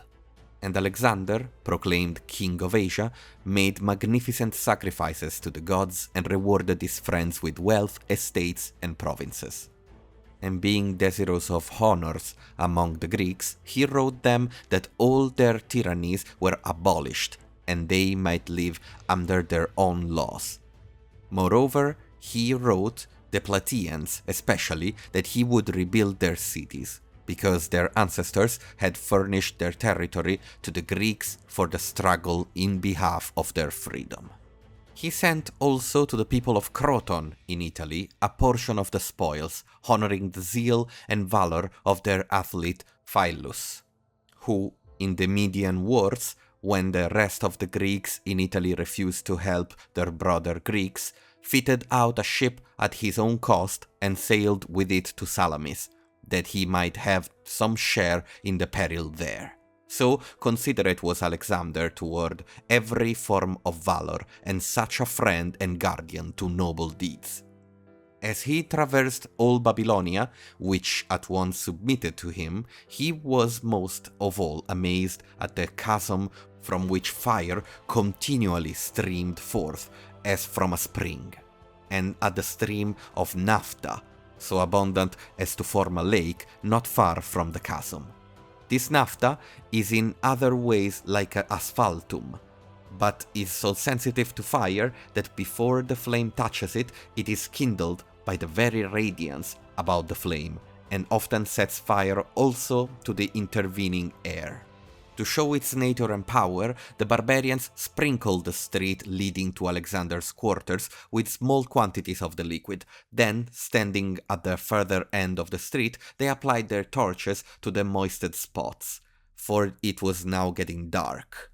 The first spots at once caught fire, and without an appreciable interval of time, but with the speed of thought, the flame darted to the other end, and the street was one continuous fire. Now, there was a certain Antenophanes, an Athenian, one of those who were accustomed to minister to the person of the king when he bathed and anointed himself, and to furnish suitable diversion for his thoughts. This man, one time when there was standing by Alexander in the bathroom a youth who had a ridiculously plain countenance, but was a graceful singer, his name was Stephanus, said, "Wilt thou, O king, that we make a trial of the liquid upon Stephanus? For if it should lay hold of him and not be extinguished, I would certainly say that its power was invincible and terrible." The youth also, strangely enough, offered himself for the experiment, and as soon as he touched the liquid and began to anoint himself with it, his body broke out into so great a flame and was so wholly possessed by fire that Alexander fell into extreme perplexity and fear. and had it not been by chance that many were standing by holding vessels of water for the bath, the youth would have been consumed before aid reached him.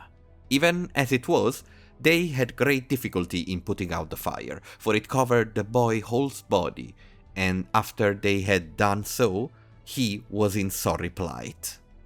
It is natural, then, that some who wish to bring fable into conformity with truth should say that this naphtha is the drug which Medea used when, in the tragedies, she anoints the crown and the robe. For it was not these objects themselves, they say, nor of its own accord, that the fire shot up, but a flame was placed near them, which was then so swiftly drawn into conjunction with them that the sense could not take cognizance of it. For the rays and emanations of fire, which come from a distance, impart to some bodies merely light and warmth, but in those which are dry and porous, or which have sufficiently rich moisture, they collect themselves together, break into fierce flame, and transform the material. There has been much discussion about the origin of, or whether rather the liquid substance that feeds the flame flows out from a soil which is rich and productive of fire. For the soil of Babylonia is very fiery, so that grains of barley often leap out of the ground and bound away, as if its inflammation made the ground throb. And the inhabitants, during the hot season, sleep on skins filled with water. Harpalus, moreover, when he was left as overseer of the country and was eager to adorn the royal gardens and walk with Hellenic plants, succeeded with all except ivy. This the soil would not support, but always killed it. The plant could not endure the temper of the soil, for the soil was fiery, while the plant was fond of coolness. However, if such digressions are kept within bounds, perhaps my impatient readers will find less fault with them. On making himself master of Susa, Alexander came into possession of 40,000 talents of coined money in the palace, and of untold furniture and wealth besides. Among these, they say, was found 5,000 talents weight of purple from Hermione, which, although it had been stored there for 190 years, still kept its colors fresh and lively. The reason for this, they say, is that honey was used in the purple dyes, and white olive oil in the white dyes. For these substances, after the like space of time, are seen to have a brilliancy that is pure and lustrous. Moreover, Deinon says that the Persian kings had water also brought from the Nile and the Danube, and stored up among their treasures, as a sort of confirmation of the greatness of their empire and the universality of their sway. Persis was difficult to access, owing to the roughness of the country, and was guarded by the noblest of the Persians, for Darius had taken to flight. But Alexander found a guide to conduct him thither by a circuit of no great extent.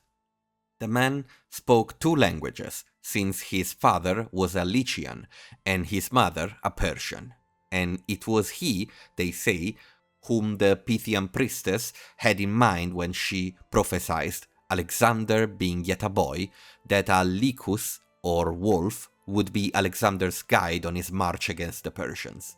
In this country, then, as it turned out, there was a great slaughter of the prisoners taken. For Alexander himself writes that he gave orders to have the inhabitants butchered, thinking that this would be to his advantage. And they say that as much coined money was found there as at Susa, and that it took 10,000 pairs of mules and 5,000 camels to carry away the other furniture and wealth there. On beholding a great statue of Xerxes, which had been carelessly overthrown by a throng that forced its way into the palace, Alexander stopped before it, and accosting it as if it had been alive, said, "Shall I pass on and leave thee lying there, because of thine expedition against the Hellenes, or because of thy magnanimity and virtue in other ways shall I set thee up again?" But finally, after communing with himself a long time in silence, he passed on. Wishing to refresh his soldiers, for it was winter time, he spent 4 months in that place.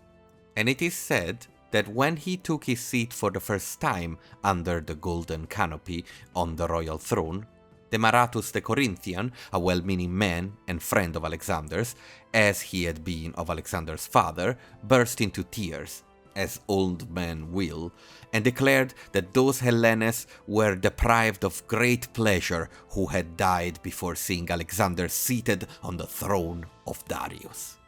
After this, as he was about to march forth against Darius, it chanced that he consented to take part in a merry drinking bout of his companions, at which women also came to meet their lovers and shared in their wine and revelry.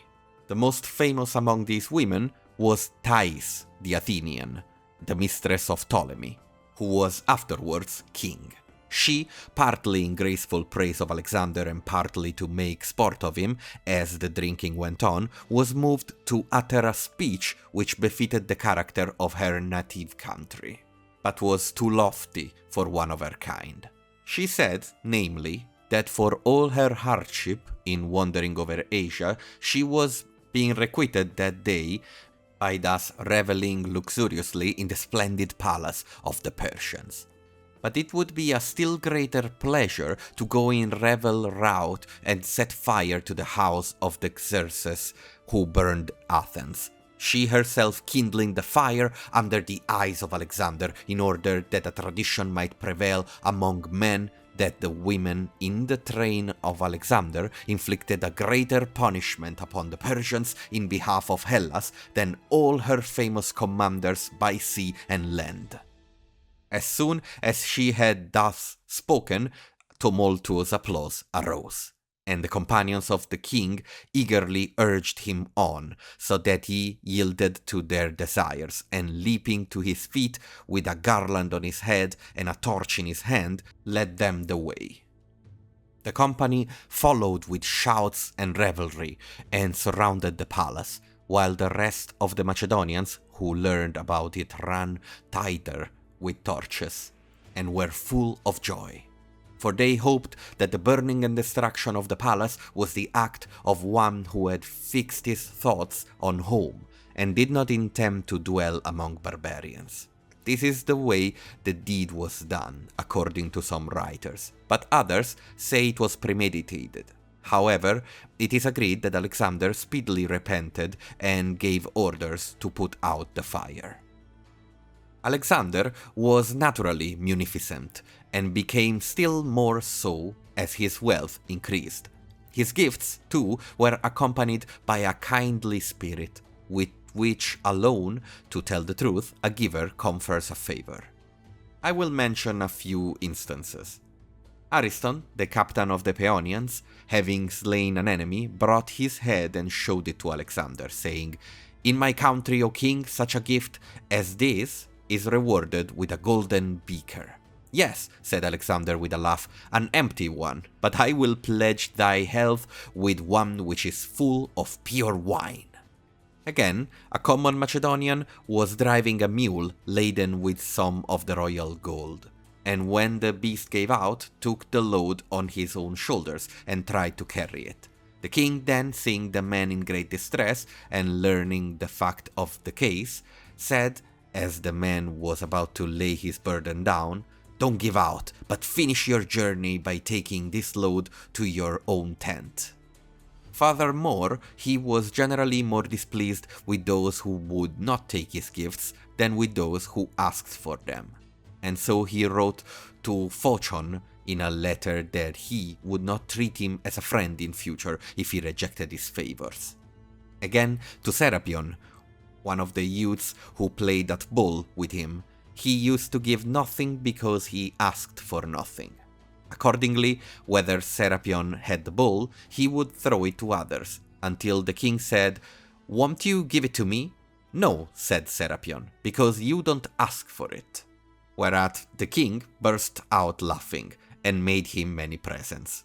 With Proteas, however, a clever wag and a boon companion, he appeared to be angry, But when the man's friends begged his forgiveness, as did Proteus himself with tears, the king said he was his friend again. Whereat Proteus said, "In that case, O king, give me something to prove it first." Accordingly, the king ordered that 5 talents should be given to him. What lofty airs his friends and bodyguards were wont to display over the wealth bestowed to him is plain from a letter which Olympias wrote to him. She says, "I beg thee to find other ways of conferring favors on those thou lovest and holdest in honor. As it is, thou makest them all equals to kings, and providest them with an abundance of friends, whilst thyself thou strippest bare." Olympias often wrote him in like vein, but Alexander kept her writings secret, except once when Hephaestion, as was his wont, read with him a letter which had been opened. The king did not prevent him, but took the ring from his own finger and applied its seal to the lips of Hephaestion. Again, though the son of Mazeus, the most influential man at the court of Darius, already had a province, Alexander gave him a second and a larger one. He, however, declined it, saying, "O king, formerly there was one Darius, but now thus has made many Alexanders." To Parmenio, moreover, Alexander gave the house of Bagoas at Susa, in which it is said that there was found apparel worth 1,000 talents. Again, he wrote to Antipater, bidding him keep guards about his person, since plots were being laid against him. To his mother also he sent many presents, but would not suffer her to meddle in affairs nor interfere in his campaigns. And when she chided him for this, he bore her harshness patiently.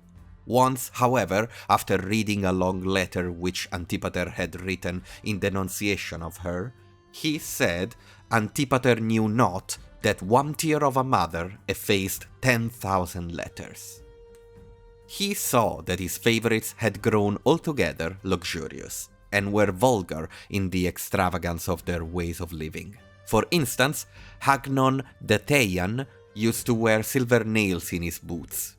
Leonatus had dust for his gymnastic exercise brought to him on many camels from Egypt.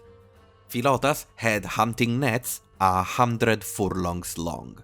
When they took their exercise and their baths, more of them actually used myrrh than olive oil, and they had in their train rubbers and chamberlains.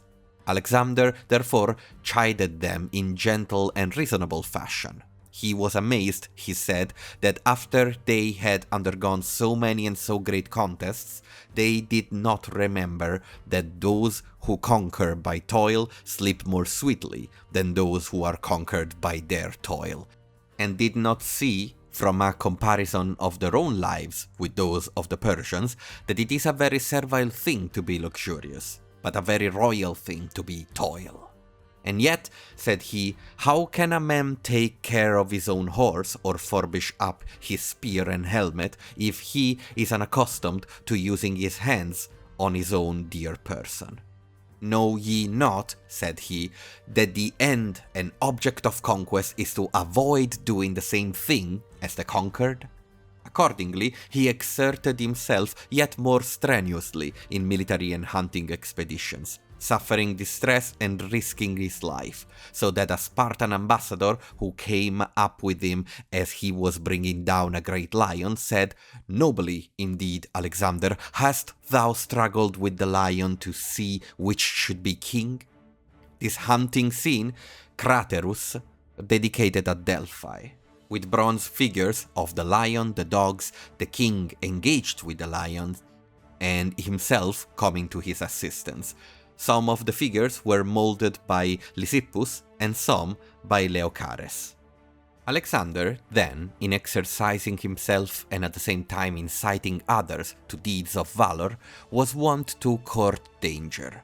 But his friends, whose wealth and magnificence now gave them a desire to live in luxury and idleness, were impatient of his long wanderings and military expeditions, and gradually went so far as to abuse him and speak ill of him. He, however, was very mildly disposed at first toward this treatment of himself, and used to say that it was the lot of a king to confer favors and be ill spoken of therefore. And yet, in the most trifling attentions which he paid his familiar friends, there were marks of great goodwill and esteem. I will instance a few of these. He found fault with Peucestas by letter because after being bitten by a bear, he wrote about it to the rest of his friends, but did not tell him. Now, however, said he, write me how you are, and tell me whether any of your fellow huntsmen left you in the lurch, that I may punish them.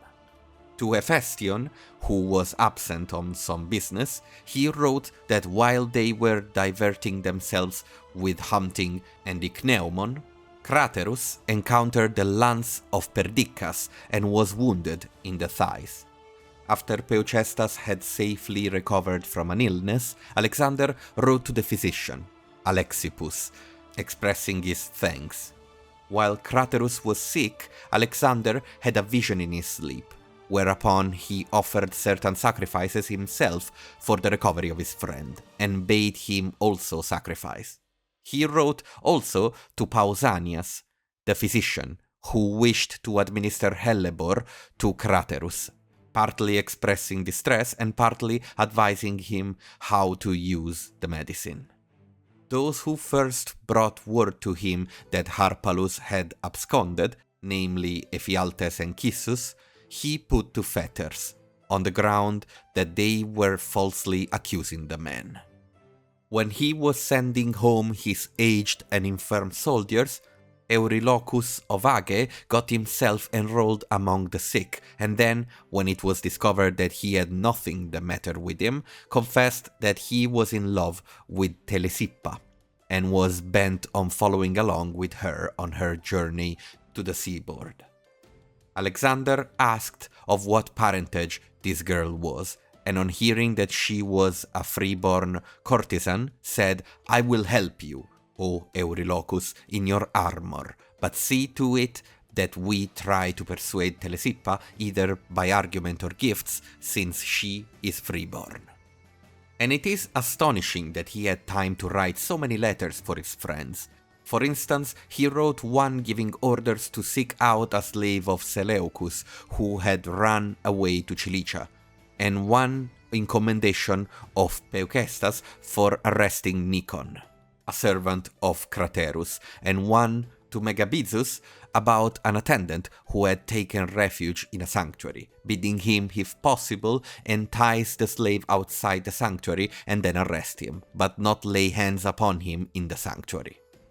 It is said, too, that at first, when he was trying capital cases, he would put his hand over one of his ears while the accuser was speaking, that he might keep it free and unprejudiced for the accused. But afterwards, the multitude of accusations which he heard rendered him harsh, and led him to believe the false because so many were true. And particularly when he was maligned, he lost discretion and was cruel and inexorable, since he loved his reputation more than his life or his kingdom. Now, however, he marched out against Darius, expecting to fight another battle, but when he heard that Darius had been seized by Bessus, he sent his Thessalians home, after distributing among them a largesse of 2,000 talents over and above their pay. In consequence of the pursuit of Darius, which was long and arduous, for in 11 days he rode 3,300 furlongs, most of his horsemen gave out, and chiefly for lack of water.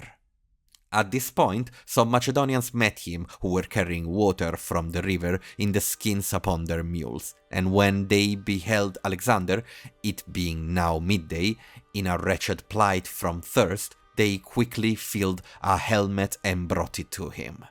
To his inquiry for whom they were carrying the water, they replied, "For our own sons. But if thou lives, we can get other sons, even if we lose those."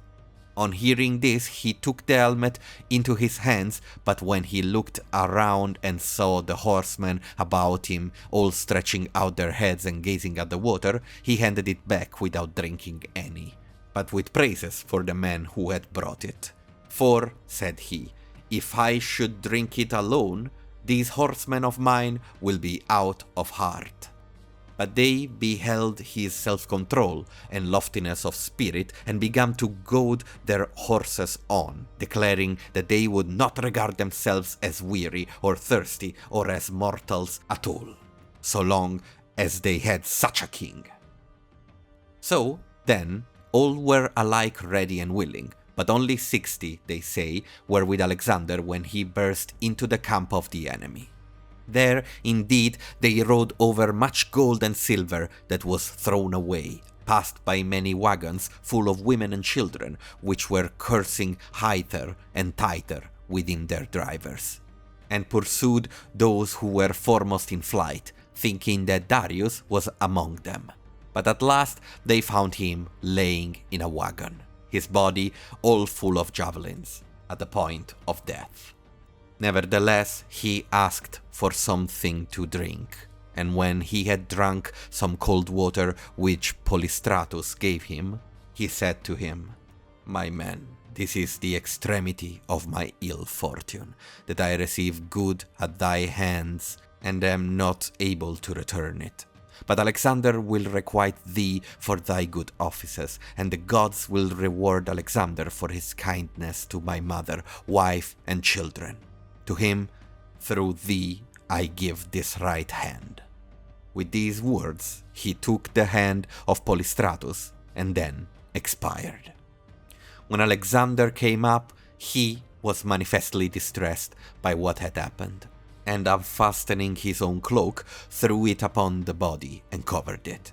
And when, at a later time, he found Bessus, he had him rent asunder.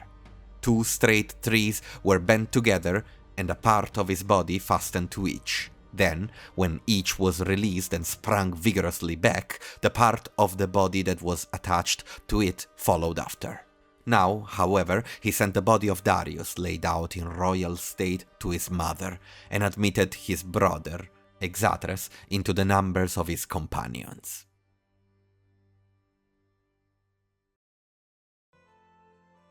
He himself, meaning Alexander, however, with the flower of his army, marched on into Hyrcania. Here he saw a gulf of the open sea, which appeared to be as large as the Euxine, but was sweeter than the Mediterranean. He could get no clear information about it, but conjectured that in all probability it was a stagnant overflow from the Palus Meotis.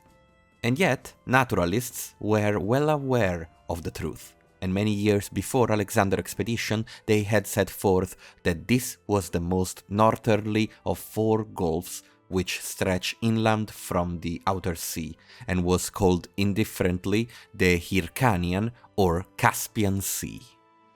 Here, some barbarians unexpectedly fell in with those who were leading Alexander's horse, Bucephalus, and captured him. Alexander was angry beyond measure, and sent a herald threatening to put them all to the sword together with their wives and children if they did not send him back his horse. But when they came with the horse and also put their cities into his hands, he treated them all kindly, and gave a ransom for his horse and those who had captured him. From thence he marched into Parthia, where, during a respite from fighting, he first put on the barbaric dress, either from a desire to adapt himself to the native custom, believing that community of race and custom goes far towards softening the hearts of men, or else this was an attempt to introduce the obeisance among the Macedonians, by accustoming little by little to put up with changes and alteration in his mode of life. However, he did not adopt the famous Median fashion of dress, which was altogether barbaric and strange, nor did he assume trousers or sleeved vest or tiara, but carefully devised a fashion which was midway between Persian and Median, more modest than the one and more stately than the other. At first he wore this only in intercourse with barbarians and with his companions at home. Then people generally saw him riding forth or giving audience in this attire. The sight was offensive to the Macedonians, but they admired his other high qualities and thought they ought to yield to him in some things which made for his pleasure or his fame. For in addition to all his other hardships, he had recently been shot by an arrow in the leg below the knee, so that splinters of the larger bone came out, and at another time he was smitten in the neck with a stone so severely that his eyesight was clouded and remained so for some time. Nevertheless, he did not cease exposing himself to dangers without stint. Nay, he actually crossed the river Oryxartes, which he himself supposed to be the Tanais, put the Scythians to rout and pursued them for 100 furlongs, although he was suffering all the while from a diarrhea. Here the queen of the Amazons came to see him, as most writers say, among whom are Cleitarchus, Polycletus, Onesicritus, Antigenes, and Ister. But Astrobulus caressed the royal usher Ptolemy, Anticleides, Philo the Theban, and Philip of Teangela, besides Hecateius of Eritrea, Philip the Chalcidian, and Duris of Samos, say that this is a fiction. And it would seem that Alexander's testimony is in favor of their statement, for in a letter to Antipater which gives all the details minutely, he says that the Scythian king offered him his daughter in marriage, but he makes no mention of the Amazon. And the story is told that many years afterwards, Onesicritus was reading aloud to Lysimachus, who was now king, the fourth book of his history, in which was the tale of the Amazon, at which Lysimachus smiled gently and said, "And where was I at the time?" However, our belief or disbelief of this story will neither increase nor diminish our admiration for Alexander. Fearing that his Macedonians might tire of the rest of his expedition, he left the greater part of them in quarters, and while he had the best of them with him in Hyrcania, 20,000 foot and 3,000 horse, he addressed them, saying that at present they were seen by the barbarians as in a dream, but that if they should merely throw Asia into confusion and then leave it, they would be attacked by them as if they were women. However, he said, he allowed those who wished it to go away, calling them to witness that while he was winning the inhabited world for the Macedonians, he had been left behind with his friends and those who were willing to continue the expedition. This is almost word for word what he wrote in his letter to Antipater, and he adds that after he thus spoken, all his hearers cried out to him to lead them to whatever part of the world he wished. After these had met his test of their loyalty, it was no longer a hard matter for the main body to be led along too. Nay, they readily followed after.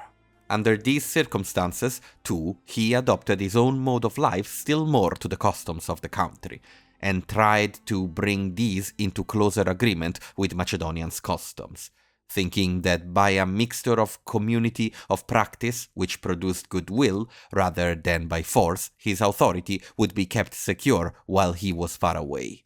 For this reason, too, he chose out 30,000 boys and gave orders that they should learn the Greek language and be trained to use Macedonian weapons, appointing many instructors for this work. His marriage to Roxana, whom he saw in her youthful beauty taking part in a dance at a banquet, was a love affair, and yet it was thought to harmonize well with the matters which he had in hand. For the barbarians were encouraged by the partnership into which the marriage brought them, and they were beyond measure fond of Alexander, because most temperate of all men that he was in these matters, he would not consent to approach even the only woman who ever mastered his affections without the sanction of the law.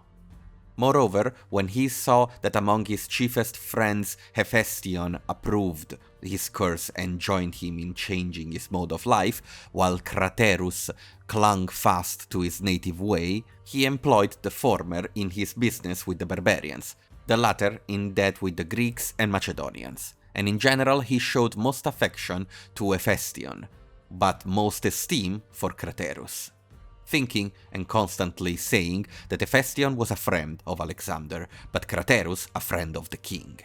For this reason too, the men cherished a secret grudge against one another and often came into open collision. And once, on the Indian expedition, they actually drew their sword and closed with one another. And as the friends of each were coming to his aid, Alexander rode up and abused Hephaestion publicly, calling him a fool and a madman for not knowing that without Alexander's favor he was nothing. And in private he also sharply reproved Craterus. Then he brought them together and reconciled them, taking an oath by Ammon and the rest of the gods that he loved them most of all men, but that if he heard of their quarreling again, he would kill them both, or at least the one who began the quarrel. Wherefore, after this, they neither did nor said anything to harm one another, not even in jest. Now Philotas, the son of Parmenio, had a high position among the Macedonians, for he was held to be valiant and able to endure hardship. And after Alexander himself, no one was so fond of giving and so fond of his comrades. At any rate, we are told that when one of his intimates asked him for some money, he ordered the steward to give it him. And when the steward said he had none to give, "What meanest thou?" cried Philotas. "Hast thou not even plate or clothing?" However, he displayed a pride of spirit, an abundance of wealth, and a care of the person and mode of life which were too offensive for a private man. And at this time particularly, his imitation of majesty and loftiness was not successful at all, but clumsily, spurious, and devoid of grace, so that he incurred suspicion and envy, and even Parmenio once said to him, "My son, pray be less of a personage." Moreover, for a very long time, accusations against himself had been brought to Alexander himself, for when Darius had been defeated in Cilicia and the wealth of Damascus had been taken, among the many prisoners brought into the camp there was found a young woman, born in Pydna, and comely to look upon. Her name was Antigone. This woman Philotas got, and as a young man will often talk freely in vaunting and martial strain to his mistress and in his cups, he used to tell her that the greatest achievements were performed by himself and his father, and would call Alexander a stripling who thought their efforts enjoyed the title of ruler. These words the woman would report to one of her acquaintances, and he, as was natural, to somebody else, until the story came round to Craterus, who took the girl and brought her secretly to Alexander. He, on hearing the story, ordered her to continue her meetings with Philotas and to come and report to him whatever she learned from her lover.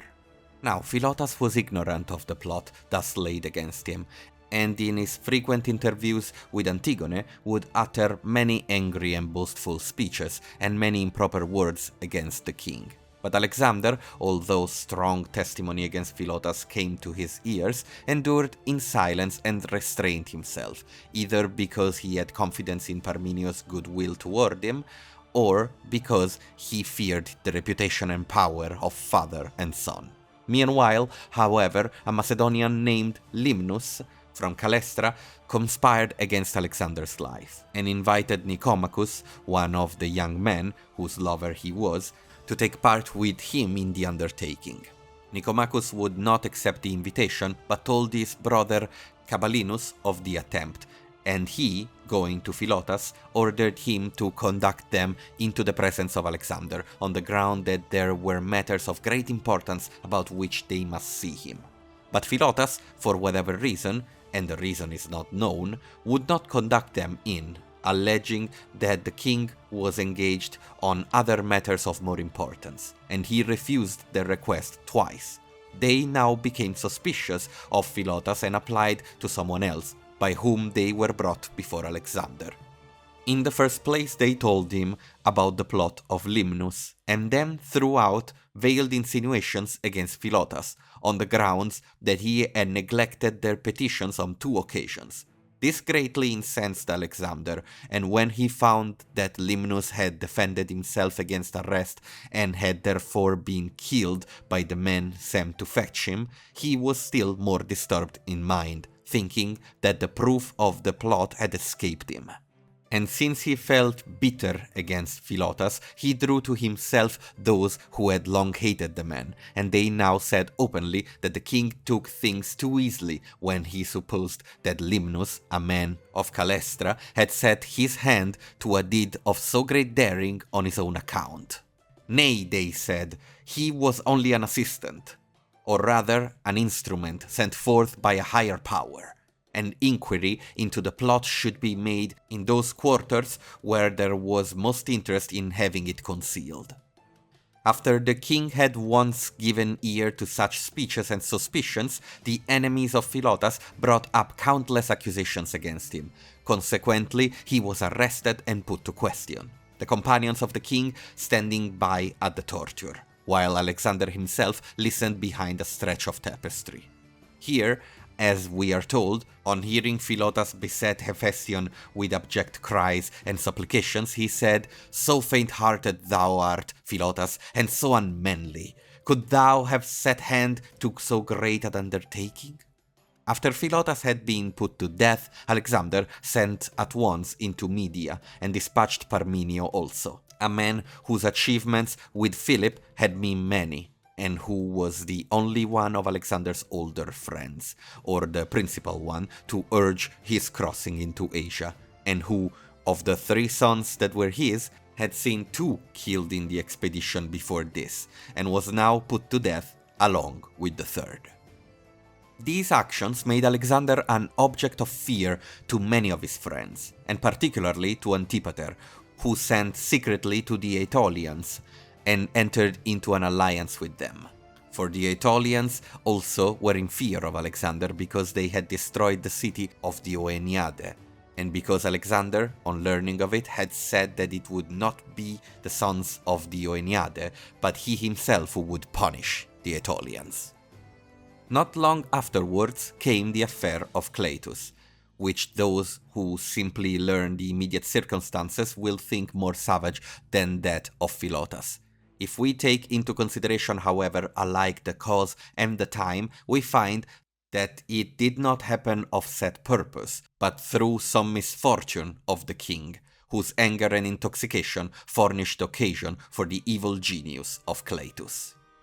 Some people came bringing Greek fruit to the king from the seaboard. He admired its perfection and beauty and called Cleitus, wishing to show it to him and share it with him. It chanced that Cleitus was sacrificing, but he gave up the sacrifice and came. And 3 of the sheep, on which libation had already been poured, came following after him. When the king learned of this circumstance, he imparted it to his soothsayers, Aristander and Cleomantis the Lacedaemonian. Then, under telling him that the omen was bad, he ordered them to sacrifice in all haste for the safety of Cleitus, for he himself, 2 days before this, had seen a strange vision in his sleep. He thought he saw Cleitus sitting with the sons of Parmenio in black robes, and all were dead. However, Cleitus did not finish his sacrifice, but came at once to the supper of the king, who had sacrificed to the Dioscuri. After boisterous drinking was underway, verses were sung which had been composed by a certain Pranicus, or, as some say, Pierio, to shame and ridicule the generals who had lately been defeated by the barbarians. The older guests were annoyed at this and railed at both the poet and the singer, but Alexander and those about him listened with delight and bade the singer go on. Then Cleitus, who was already drunk and naturally of harsh temper and willful, was more than ever vexed, and insisted that it was not well done, when among barbarians and enemies, to insult Macedonians who were far better men than those who laughed at them, even though they had met with misfortune. And when Alexander declared that Cleitus was pleading his own cause when he gave cowardice the name of misfortune, Cleitus sprang to his feet and said, "It was this cowardice of mine, however, that saved thy life, God-born as thou art, when thou wast already turning thy back upon the spear of Spitridates. And it is by the blood of the Macedonians and by these wounds that thou art become so great as to disown Philip and make thyself son of Ammon." Thoroughly incensed, then Alexander said, "Base fellow, dost thou think to speak thus of me at all times, and to raise faction among Macedonians with impunity? Nay," said Cleitus, "not even now do we enjoy impunity, since such are the rewards we get for our toils, and we pronounce those happy who are already dead and did not live to see us Macedonians thrashed with Median rods, or begging Persians in order to get audience with our king." So spake Cleitus in all boldness, and those about Alexander sprang up to confront him and revile him, while the elder men tried to quell the tumult. Then Alexander, turning to Xenodocus of Cardia and Artemus of Colophon, said, "Do not the Greeks appear to you to walk about among Macedonians like demigods among wild beasts?" Cleitus, however, would not yield, but called on Alexander to speak out freely what he wished to say, or else not to invite to supper men who were free and spoke their minds, but to live with barbarians and slaves, who would do obedience to his white tunic and Persian girdle. Then Alexander, no longer able to restrain his anger, threw one of the apples that lay on the table at Cleitus and hit him, and began looking about for his sword. But one of his bodyguards, Aristophanes, conveyed it away before he could lay his hands on it, and the rest surrounded him and begged him to desist, whereupon he sprang to his feet and called out in Macedonian speech a summons to his corps of guards, and this was a sign of great disturbance, and ordered the trumpeter to sound and smote him with his fist because he hesitated and was unwilling to do so. This man then was afterwards held in high esteem on the ground that it was due to him more than to anyone else that the camp was not thrown into commotion. But Cleitus would not give in, and with much ado his friends pushed him out of the banquet hall. He tried to come in again, however, by another door, very boldly and contemptuously reciting these iambics from the Andromache of the Euripides. "Alas, in Hellas, what an evil government!" And so at last Alexander seized a spear from one of his guards, met Cleitus as he was drawing aside the curtain before the door, and ran him through. No sooner had Cleitus fallen with a roar and a groan than the king's anger departed from him. And when he was come to himself and beheld his friend standing speechless, he drew the spear from the dead body and would have dashed it into his own throat, had not his bodyguards prevented this by seizing his hands and carrying him by force to his chamber. Here he spent the night and the following day in bitter lamentations, and at last lay speechless, worn out with his cries and wailing, heaving deep groans. Then his friends, alarmed at this silence, forced their way in. To what the others said he would pay no attention, but when Aristander the seer reminded him of the vision he had seen concerning Cleitus, and of the omen, assuring him that all this had long ago been decreed by fate, he seemed to be less obdurate. Therefore they brought in to him Callisthenes, the philosopher, who was a relative of Aristotle, and an Anaxarchus of Abdera, Of these, Callisthenes tried by considerate and gentle methods to alleviate the king's suffering, employing insinuation and circumlocution so to avoid giving pain. But Anaxarchus, who had always taken a path of his own in philosophy and had acquired a reputation for despising and slighting his associates, shouted out as soon as he came in, "Here is Alexander, to whom the whole world is now looking, but he lies on the floor weeping like a slave, in fear of the law and the censor of man, unto whom he himself should be law and a measure of justice, since he has conquered the right to rule and mastery, instead of submitting like a slave to the mastery of vain opinion. Knowest thou not," said he, "that Zeus and justice and law seated beside him, in order that everything that is done by the master of the world may be lawful and just?" By using some such arguments as these, Anaxarchus succeeded in lightening the suffering of the king. It is true, but rendered his disposition in many ways more vainglorious and lawless. He also made himself wonderfully liked by the king, and brought the intercourse of Callisthenes with him, which had always been unpleasant because of the man's austerity, into additional disfavor.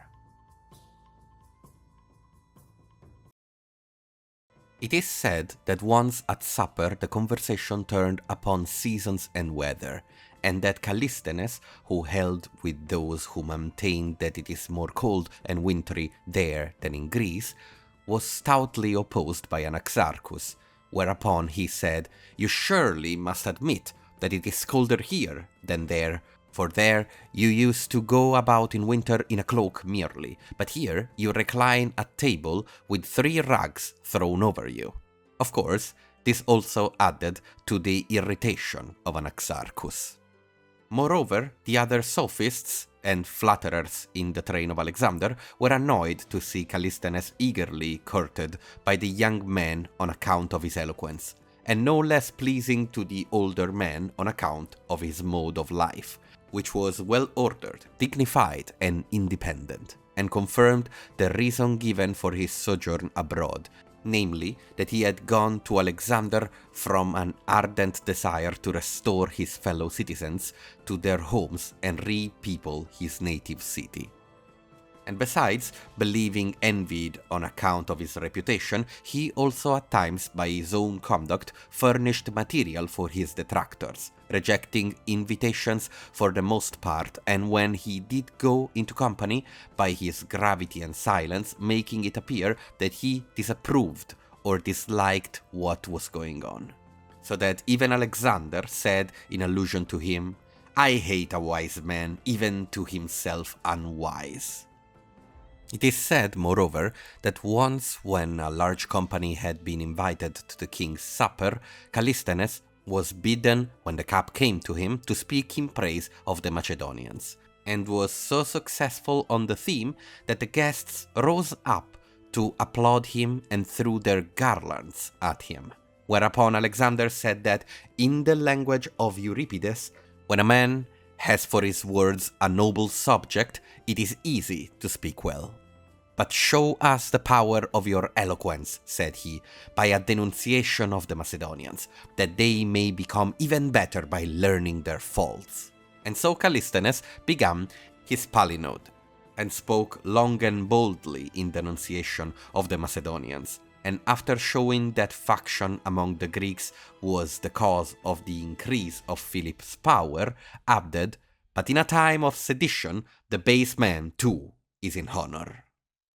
This gave the Macedonians a stern and bitter hatred for him, and Alexander declared that Callisthenes had given a proof not of his eloquence, but of his ill will toward the Macedonians. This then, according to Hermippus, is the story which Stroebus, the slave who read aloud for Callisthenes, told to Aristotle, and he says that when Callisthenes was aware of the alienation of the king, twice or thrice, as he was going away from him, he recited the verse, "Dead also is Patroclus, a man far braver than thou art."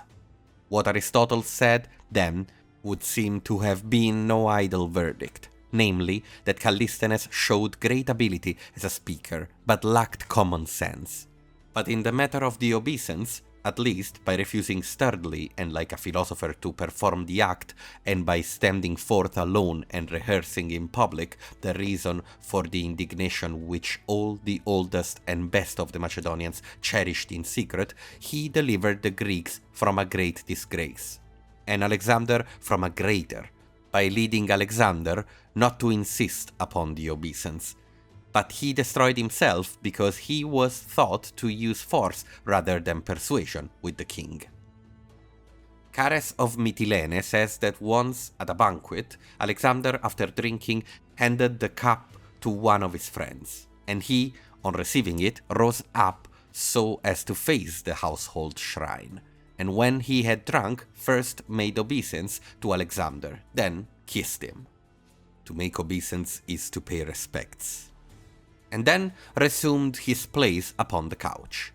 As all the guests were doing this in turn, Callisthenes took the cup, the king not paying attention, but conversing with Hephaestion, and after he had drunk, went toward the king to kiss him. But Demetrius, surnamed Phaedo, cried, "O king, do not accept his kiss, for he alone has not done thee obeisance."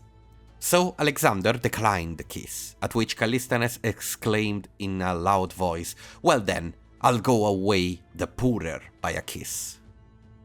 The king having been thus alienated in the first place, Hephaestion found credence for his story that Callisthenes had promised him to make obeisance to the king and then had been false to his agreement. Again, men like Lysimachus and Hagnon persisted in saying that the sophist went about with lofty thoughts as if bent on abolishing a tyranny, and that the young men flocked to him and followed him about as if he were the only free man among so many tens of thousands.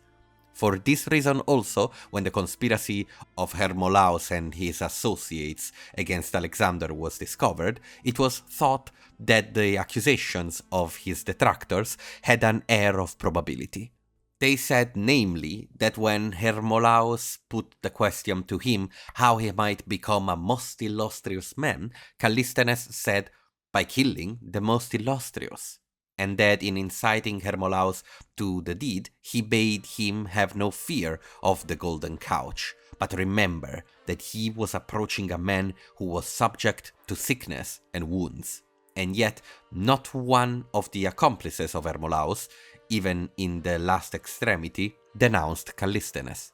Nay, even Alexander himself, in the letters which he wrote at once to Craterus, Attalus and Alcetas, says that the youth confessed under torture that they had made this attempt of themselves, and that no one else was privy to it.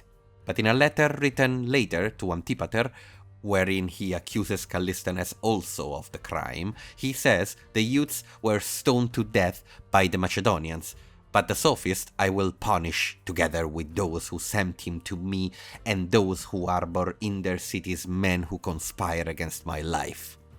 And in these words, at least, he directly reveals our hostility to Aristotle, in whose house Callisthenes, on account of his relationship, had been reared, being a son of Hero, who was a niece to Aristotle. As to the death of Callisthenes, some says that he was hanged by Alexander's orders, others that he was bound hand and foot and died of sickness, and Chares says that after his arrest he was kept in fetters 7 months, that he might be tried before a full council when Aristotle was present, but that about the time when Alexander was wounded in India, he died from obesity and the disease of lice. This, however, belongs to a later time. Meanwhile, Demaratus the Corinthian, who was now well on in years, was eagerly desirous of going up to Alexander. And when he had seen him, he said that those Greeks were deprived of a great pleasure who had died before seeing Alexander seated on the throne of Darius. However, he did not long enjoy the king's goodwill toward him, but died from debility. His obsequies were magnificent. and the army raised in his memory a mound of great circumference and 80 cubits in height. His ashes were carried down to the seaboard on a 4-horse chariot splendidly adorned. 80 cubits would be 36 meters. Alexander was now about to cross the mountains into India, and since he saw that his army was by this time cumbered with much booty and hard to move, at break of day, after the baggage wagon had been loaded, he burned first those who belonged to himself and his companions, and then gave orders to set fire to those of the Macedonians.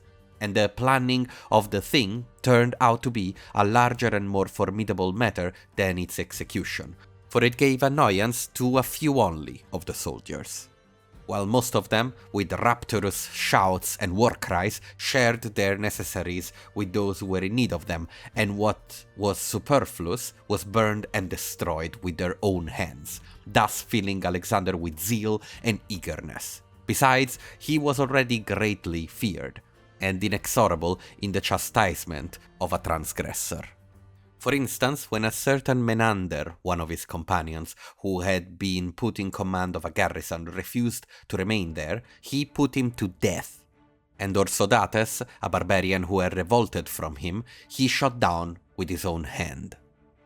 When a ship and a lamb, which had upon his head what looked like a tiara in form and color, with testicles on either side of it, Alexander was filled with loathing at the portent, and had himself purified by the Babylonians, whom he was accustomed to take along with him for such purposes.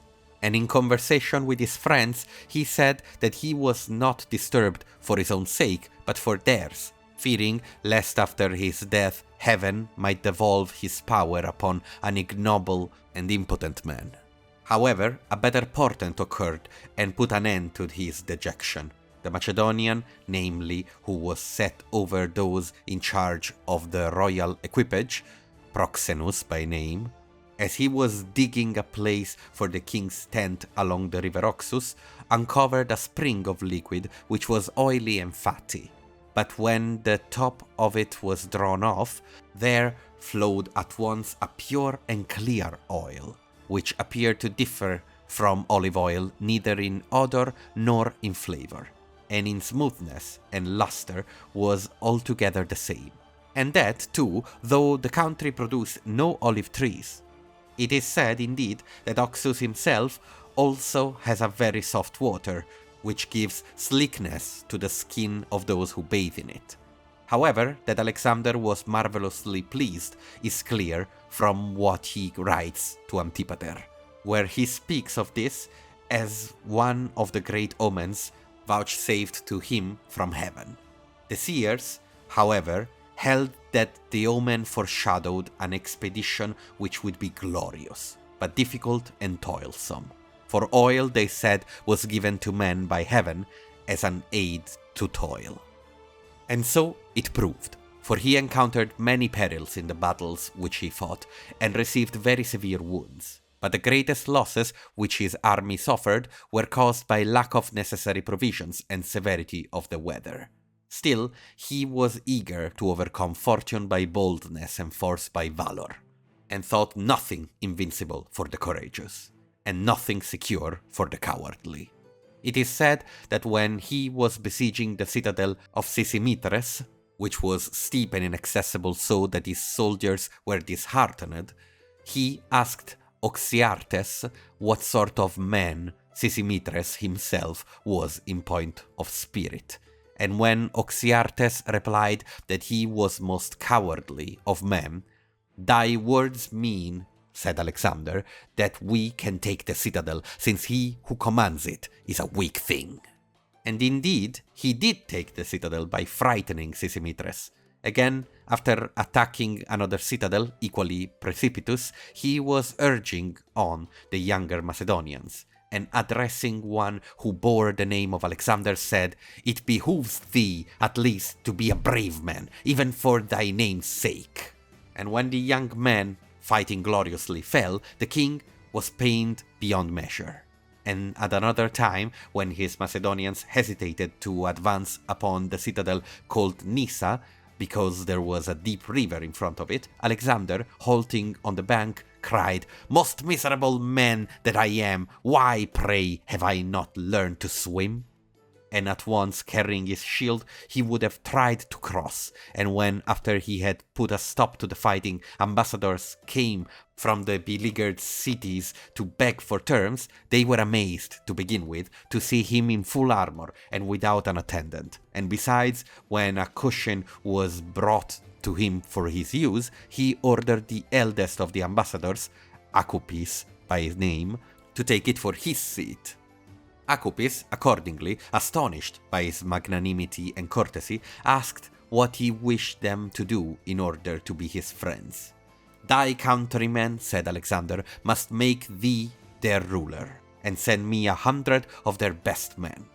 At this Acupis laughed, and said, "Nay, O king, I shall rule better if I send to thee the worst men rather than the best." Taxiles, we are told, had a realm in India as large as Egypt, with good pasturage too, and in the highest degree productive of beautiful fruits. He was also a wise man in his way, and after he had greeted Alexander, said, "Why must we war and fight with one another, Alexander, if thou art not come to rob us of water or necessary sustenance, the only thing for which men of sense are obliged to fight obstinately? As for other wealth and possessions, so called, if I am thy superior therein, I am ready to confer favors. But if thine inferior, I will not object to thanking you for favors conferred." At this Alexander was delighted, and clasping the king's hand said, "Canst thou think, pray, that after such words of kindness our interview is to end without a battle? Nay, thou shalt not get the better of me, for I will contend against thee and fight to the last with my favors, that thou mayest not surpass me in generosity." So, after receiving many gifts and giving many more, at last he lavished upon him 1,000 talents in coined money. This conduct greatly vexed Alexander's friends, but it made many of the barbarians look upon him more kindly. The best fighters among the Indians, however, were mercenaries, and they used to go about to the different cities and defend them sturdily, and wrought much harm to Alexander's cause. Therefore, after he had made a truce with them in a certain city and allowed them to depart, he fell upon them as they marched and slew them all. And this act adheres like a stain to his military career. In all other instances, he waged war according to usage and like a king. The philosophers, too, no less than the mercenaries, gave him trouble by abusing those of the native princes who attached themselves to his cause, and by inciting the free people to revolt. He therefore took many of these also and hanged them. Of his campaign against Porus, he himself has given an account in his letters. He says, namely, that the river Hydaspes flowed between the two camps, and that Porus stationed his elephants on the opposite bank and kept continual watch of the crossing.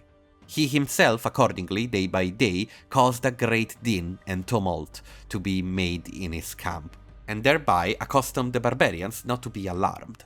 Then, on a dark and stormy night, he took a part of his infantry and the best of his horsemen, and after proceeding along the river to a distance from where the enemy lay, crossed over to a small island.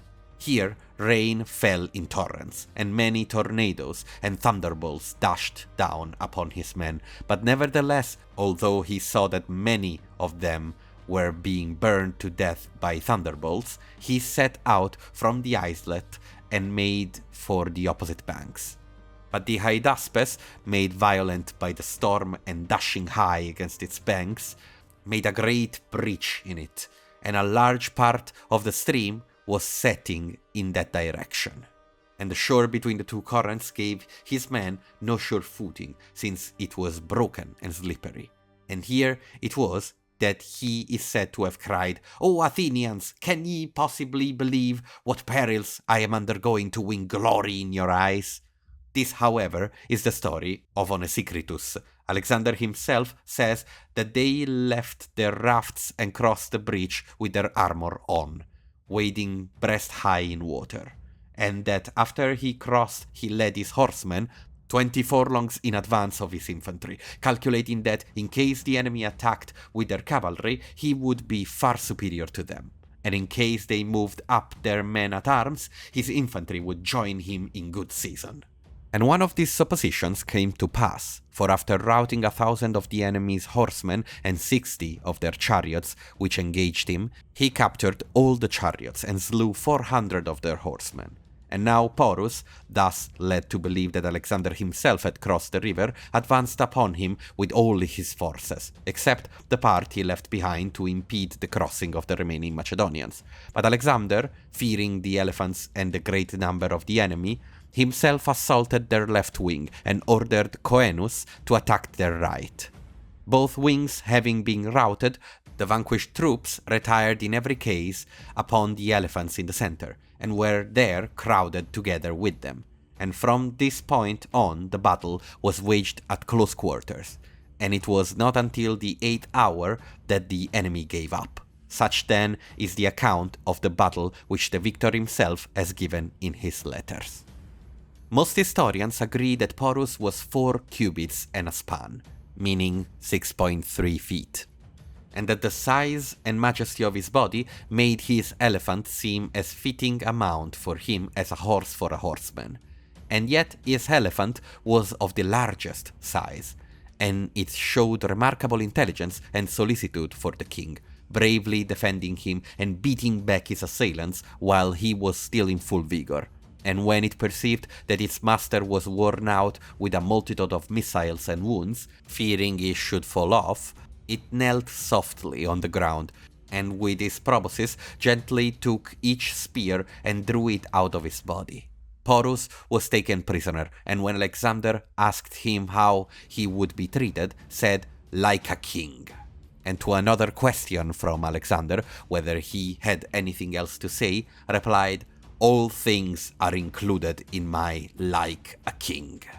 Accordingly, Alexander not only permitted him to govern his former kingdom, giving him the title of satrap, but also added to it the territory of the independent peoples whom he subdued, in which there are said to have been 15 nations, 5,000 cities of considerable size, and a great multitude of villages. He subdued other territory also thrice as large as this, and appointed Philip, one of his companions, satrap over it. After the battle with Porus, too, Bucephalus died. Not at once, but some time afterwards, as some writers say, from wounds for which he was under treatment, but according to Onesicritus, from old age, having become quite worn out. For he was 30 years old when he died. His death grieved Alexander mightily, who felt that he had lost nothing less than a comrade and a friend. He also built a city in his memory on the banks of the Hydaspes and called it Bucephalia. It is said, too, that when he lost a dog also, named Peritas, which had been reared by him and was loved by him, he founded a city and gave it the dog name. Sotion says he heard this from Potamon the Lesbian.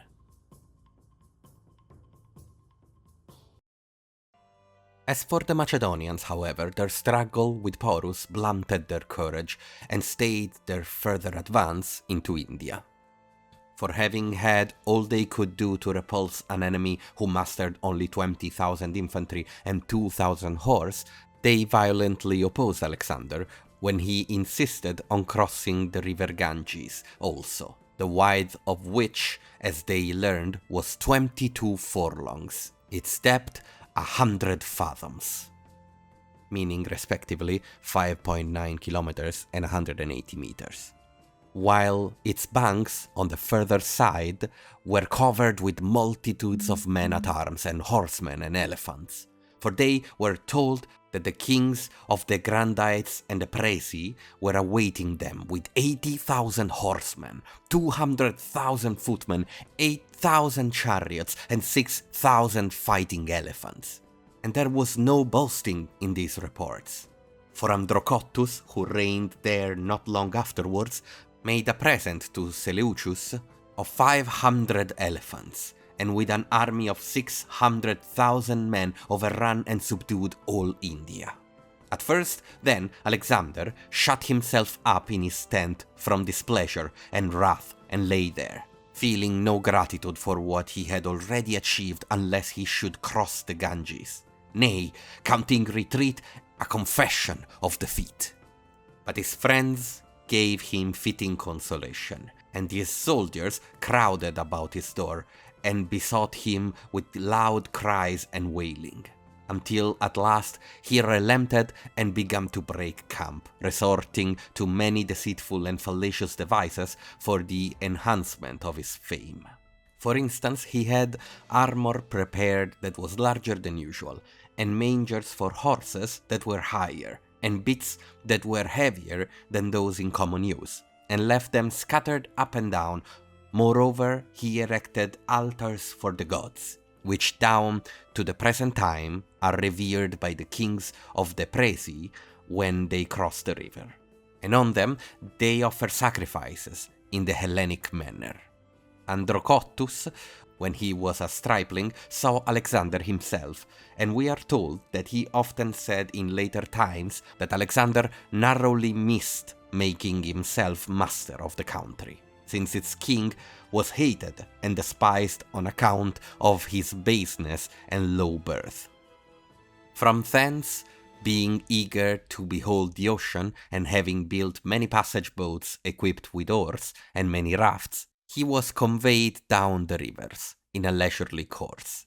And yet his voyage was not made without effort, nor even without war, but he would land and assault the cities on his route and subdue everything. However, in attacking the people called Malli, who are said to have been the most warlike of the Indians, he came within a little of being cut down. For after dispersing the inhabitants from the walls with missiles, he was the first to mount upon the wall by a scaling ladder. And since the ladder was broken to pieces and he was exposed to the missiles of the barbarians who stood along the wall below, almost alone as he was, he crouched and threw himself into the midst of the enemy, and by good fortune alighted on his feet. Then, as he brandished his arms, the barbarians thought that a shape of gleaming fire played in front of his person. Therefore, at first they scattered and fled, but when they saw that he was accompanied by only 2 of his guards, they ran upon him, and some tried to wound him by thrusting their swords and spears through his armor as he defended himself, while one, standing a little further off, shot an arrow at him with such accuracy and force that it cut his way through his breastplate and fastened itself in his ribs at the breast. Such was the force of the blow that Alexander recoiled and sank to his knees, whereupon his assailant ran at him with drawn scimitar, while Peucestas and Limnaeus defended him. Both of them were wounded, and Limnaeus was killed, but Peucestas held out, and at last Alexander killed the barbarian. But he himself received many wounds, and at last was smitten on the neck with a cudgel, and leaned against the wall, his eyes still fixed upon his foes. At this instant the Macedonians flocked about him, caught him up, already unconscious of what was going on about him, and carried him to his tent. And straightway a report that he was dead prevailed in the camp. But when with much difficulty and pains they had sawn off the shaft of the arrow, which was of wood, and had thus succeeded at last in removing the king's breastplate, they came to the excision of the arrowhead, which was buried in one of the ribs. We are told, moreover, that it was 3 fingers broad and 4 long. Its removal, therefore, threw the king into swoons and brought him to death's door, but nevertheless he recovered, and after he was out of danger, though he was still weak and kept himself for a long time under regimen and treatment, perceiving from their tumult at his door that the Macedonians were yearning to see him, he took his cloak and went out to them, And after sacrificing to the gods, he went on board ship again and dropped down the river, subduing much territory and great cities as he went. He captured 10 of the gymnosophists who had done most to get Sabas to revolt, and had made the most trouble for the Macedonians. These philosophers were reputed to be clever and concise in answering questions, and Alexander therefore put difficult questions to them, declaring that he would put to death him who first made an incorrect answer, and then the rest, in an order determined in like manner. And he commanded one of them, the oldest, to be the judge in the contest. The first one, accordingly, being asked which, in his opinion, were more numerous, the living or the dead, said that the living were, since the dead no longer existed. The second, being asked whether the earth or the sea produced larger animals, said the earth did, since the sea was but a part of the earth. The third, being asked what animal was the most cunning, said that which up to this time man has not discovered.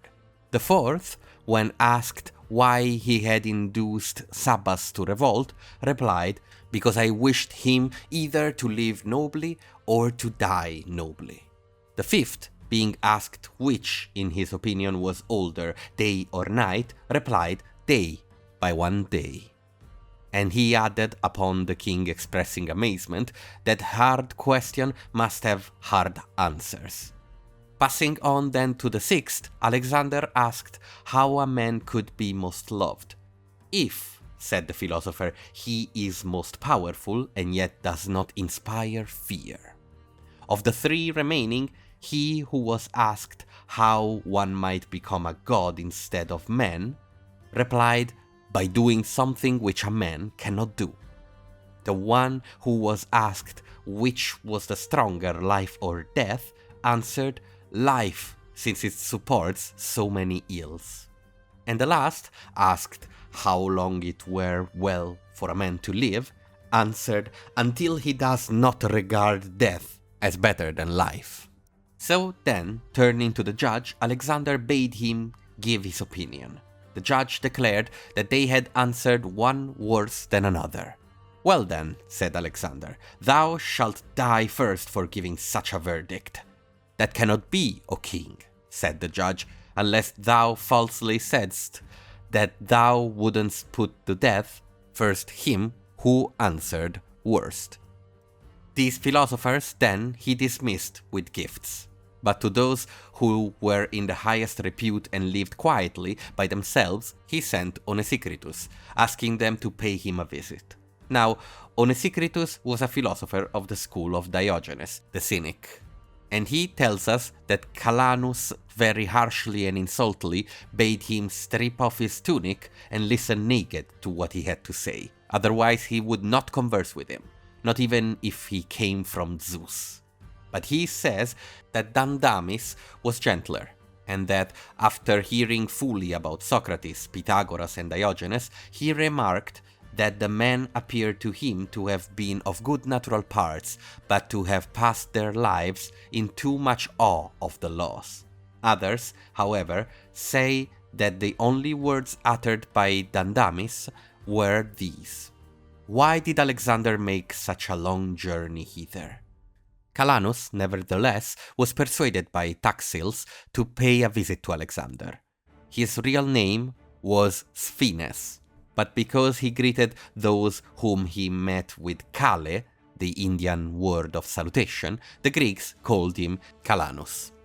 It was Calanus, as we're told, who laid before Alexander the famous illustration of government. It was this. He threw down upon the ground a dry and shriveled hide, and set his foot upon the outer edge of it. The hide was pressed down in one place, but rose up in others. He went all round the hide and showed that this was the result wherever he pressed the edge down. And then, at last, he stood in the middle of it, and lo, it was all held down firm and still. The similitude was designed to show that Alexander ought to put most constraint upon the middle of his empire, and not wander far away from it. His descent of the rivers to the sea consumed 7 months' time, and after emerging with his fleet into the ocean, he sailed out to an island to which he himself gave the name of Shilustis, others that of Psiltuchis. Here he landed and sacrificed to the gods, and studied the nature of the sea and of all the seacoast that was accessible. Then, after praying that no man after him might pass beyond the bounds of his expedition, he turned to go back. His fleet he ordered to go round by sea, keeping India on the right. Nearchus was appointed admiral of the fleet, Onesicritus his chief pilot, but he himself proceeded by land through the country of Oretes, where he was reduced to the direst straits and lost a multitude of men, so that not even the 4th part of his fighting force was brought back from India. And yet his infantry had once numbered 120,000, and his cavalry 15,000. But grievous diseases, wretched food, parching heats, and worst of all famine destroyed them, since they traversed an untilled country of men who dragged out a miserable existence, who possessed but a few sheep, and those of a miserable sort, since the sea fish which they ate made their flesh unsavory and rank. It was with difficulty, then, that Alexander passed through this country in 60 days, but as soon as he reached Gedrosia, he had all things in abundance, for the nearest satraps and princeps had provided them. Accordingly, after refreshing his forces here, he set out and marched for 7 days through Carmania in a reveling rout. He himself was conveyed slowly along by 8 horses, while he feasted day and night continuously with his companions, with a dais built upon a lofty and conspicuous scaffolding of oblong shape, and wagons without number followed, some with purple and embroidered canopies, others protected from the sun by boughs of trees which were kept fresh and green, conveying the rest of his friends and commanders, who were all garlanded and drinking. Not a shield was to be seen, not a helmet, not a spear, but along the whole march, with cups and drinking horns and flagons, the soldiers kept dipping wine from huge casks and mixing bowls and pledging one another, some as they marched along, others lying down, while pipes and flutes, stringed instruments and song, with reveling cries of women, filled every place with abundant music. Then, upon this disordered and struggling procession, there followed also the sports of Bacchanalian license, as though Bacchus himself were present and conducting the revel. Moreover, when he came to the royal palace of Gedrosia, he once more gave his army time for rest and held high festival. We are told too that he was once viewing some contest in singing and dancing, being well heated with wine, and that his favorite, Bagoas, won the prize for song and dance, and then, all in his festal array, passed through the theatre and took his seat by Alexander's side, at sight of which the Macedonians clapped their hands and loudly bade the king kiss the victor, until at last he threw his arms about him and kissed him tenderly. Here Nearchus came up to meet him, and Alexander was so delighted to hear of his voyage that he eagerly desired to sail down the Euphrates himself with a large fleet, and then, after circumnavigating Arabia and Africa, to enter the Mediterranean by way of the Pillars of Heracles. And vessels of every sort were built for him at Thapsacus, and sailors and pilots were assembled from all parts. But the increasing difficulties of his march back, his wound among the Malli, and the losses in his army, which were reported to be heavy, led men to doubt his safe return, inclined subject people to revolt, and bred great injustice, rapacity, and insolence in the generals and satraps whom he had appointed. In a word, restlessness and a desire for change spread everywhere. For even against Antipater, Olympias and Cleopatra had raised a faction. Olympias taking Epirus and Cleopatra Macedonia.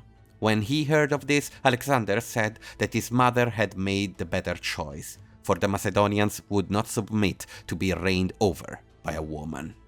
For these reasons, he sent Nearchus back to the sea, determined to fill all the regions along the sea with wars, while he himself, marching down from Upper Asia, chastised those of his commanders who had done wrong. One of the sons of Abuletes, Oxyartes, he slew with his own hand, ramming him through with a spear. And when Abuletes failed to furnish him with the necessary provisions, but brought him instead 3,000 talents in coin, Alexander ordered the money to be thrown to his horses, and when they would not touch it, "Of what use to us, then," he cried, "is the provision you have made?" and threw Abuletes into prison. In Persia, to begin with, he distributed the money among the women, just as their kings were accustomed, as often as they came to Persia, to give each one a gold piece. And this reason, it is said, some of their kings did not come often into Persia, and Ocus not even once, being so penurious as to expatriate himself. In the second place, having discovered that the tomb of Cyrus had been rifled, he put to death the perpetrator of the deed, although the culprit was a prominent Macedonian, native of Pella, by name of Polymachus. After reading the inscription upon this tomb, he ordered it to be repeated below in Greek letters. It ran thus: "O man, whosoever thou art, and whensoever thou comest, for I know that thou wilt come, I am Cyrus, and I won for the Persians their empire. Do not therefore begrudge me this little earth which covers my body." These words then deeply affected Alexander, who was reminded of the uncertainty and mutability of life. In Persia, too, Calanus, who had suffered for a little while from internal disorder, asked that a funeral pyre might be prepared for him. To this he came on horseback, and after offering prayers, sprinkling himself, and casting some of his hair upon the pyre, he ascended it, greeting the Macedonians who were present, and exhorting them to make that day one of pleasure and revelry with the king, whom he declared he should soon be in Babylon. After thus speaking, he lay down and covered his head, nor did he move as the fire approached him, but continued to lie in the same posture as at first, and so sacrificed himself acceptably, as the wise men of his country had done from of old. The same thing was done many years afterwards by another Indian who was in the following of Caesar, at Athens, and the Indian tomb is shown there to this day. But Alexander, after returning from the funeral pyre and assembling many of his friends and officers for supper, proposed a contest in drinking neat wine, the victor to be crowned. Well then, the one who drank the most, Promachus, got as far as 4 pitchers. He took the prize, a crown of a talent worth, but lived only 3 days afterward. And of the rest, according to Cares, 41 died of what they drank, a violent chill having set in after the debauch. At Susa, he brought to pass the marriage of his companions, took to wife himself the daughter of Darius, Stateira, assigned the noblest women to his noblest men, and gave a general wedding feast for those of his Macedonians who had already contracted other marriages.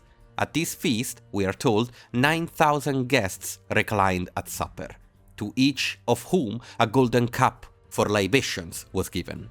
All the other appointments, too, were amazingly splendid, and the host paid himself the debts which his guests owed, the whole outlay amounting to 9,870 talents.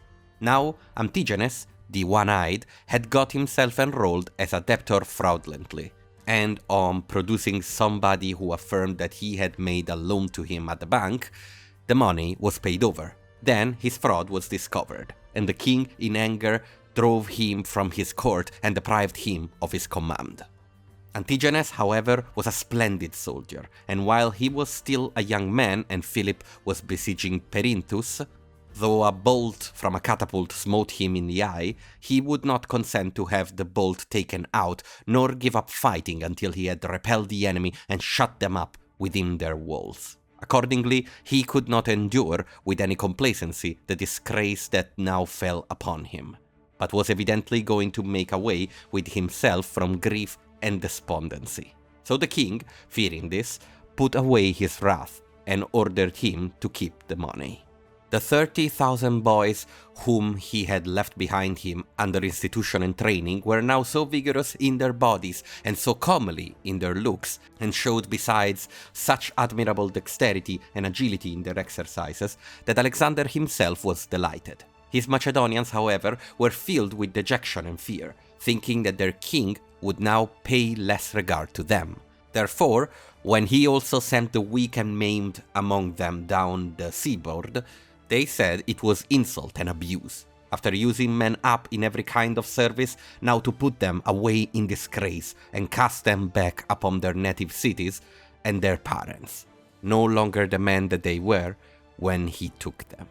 Accordingly, they bade him send them all away and hold all his Macedonians of no account, since he had these young war dancers with whom he could go on and conquer the world.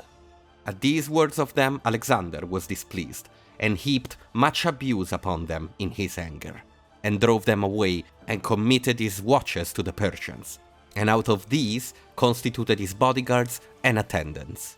When the Macedonians saw him escorted by these, while they themselves were excluded from him and treated with contumely, they were humbled, and when they reasoned the matter out, they found that they had been almost mad with jealousy and rage.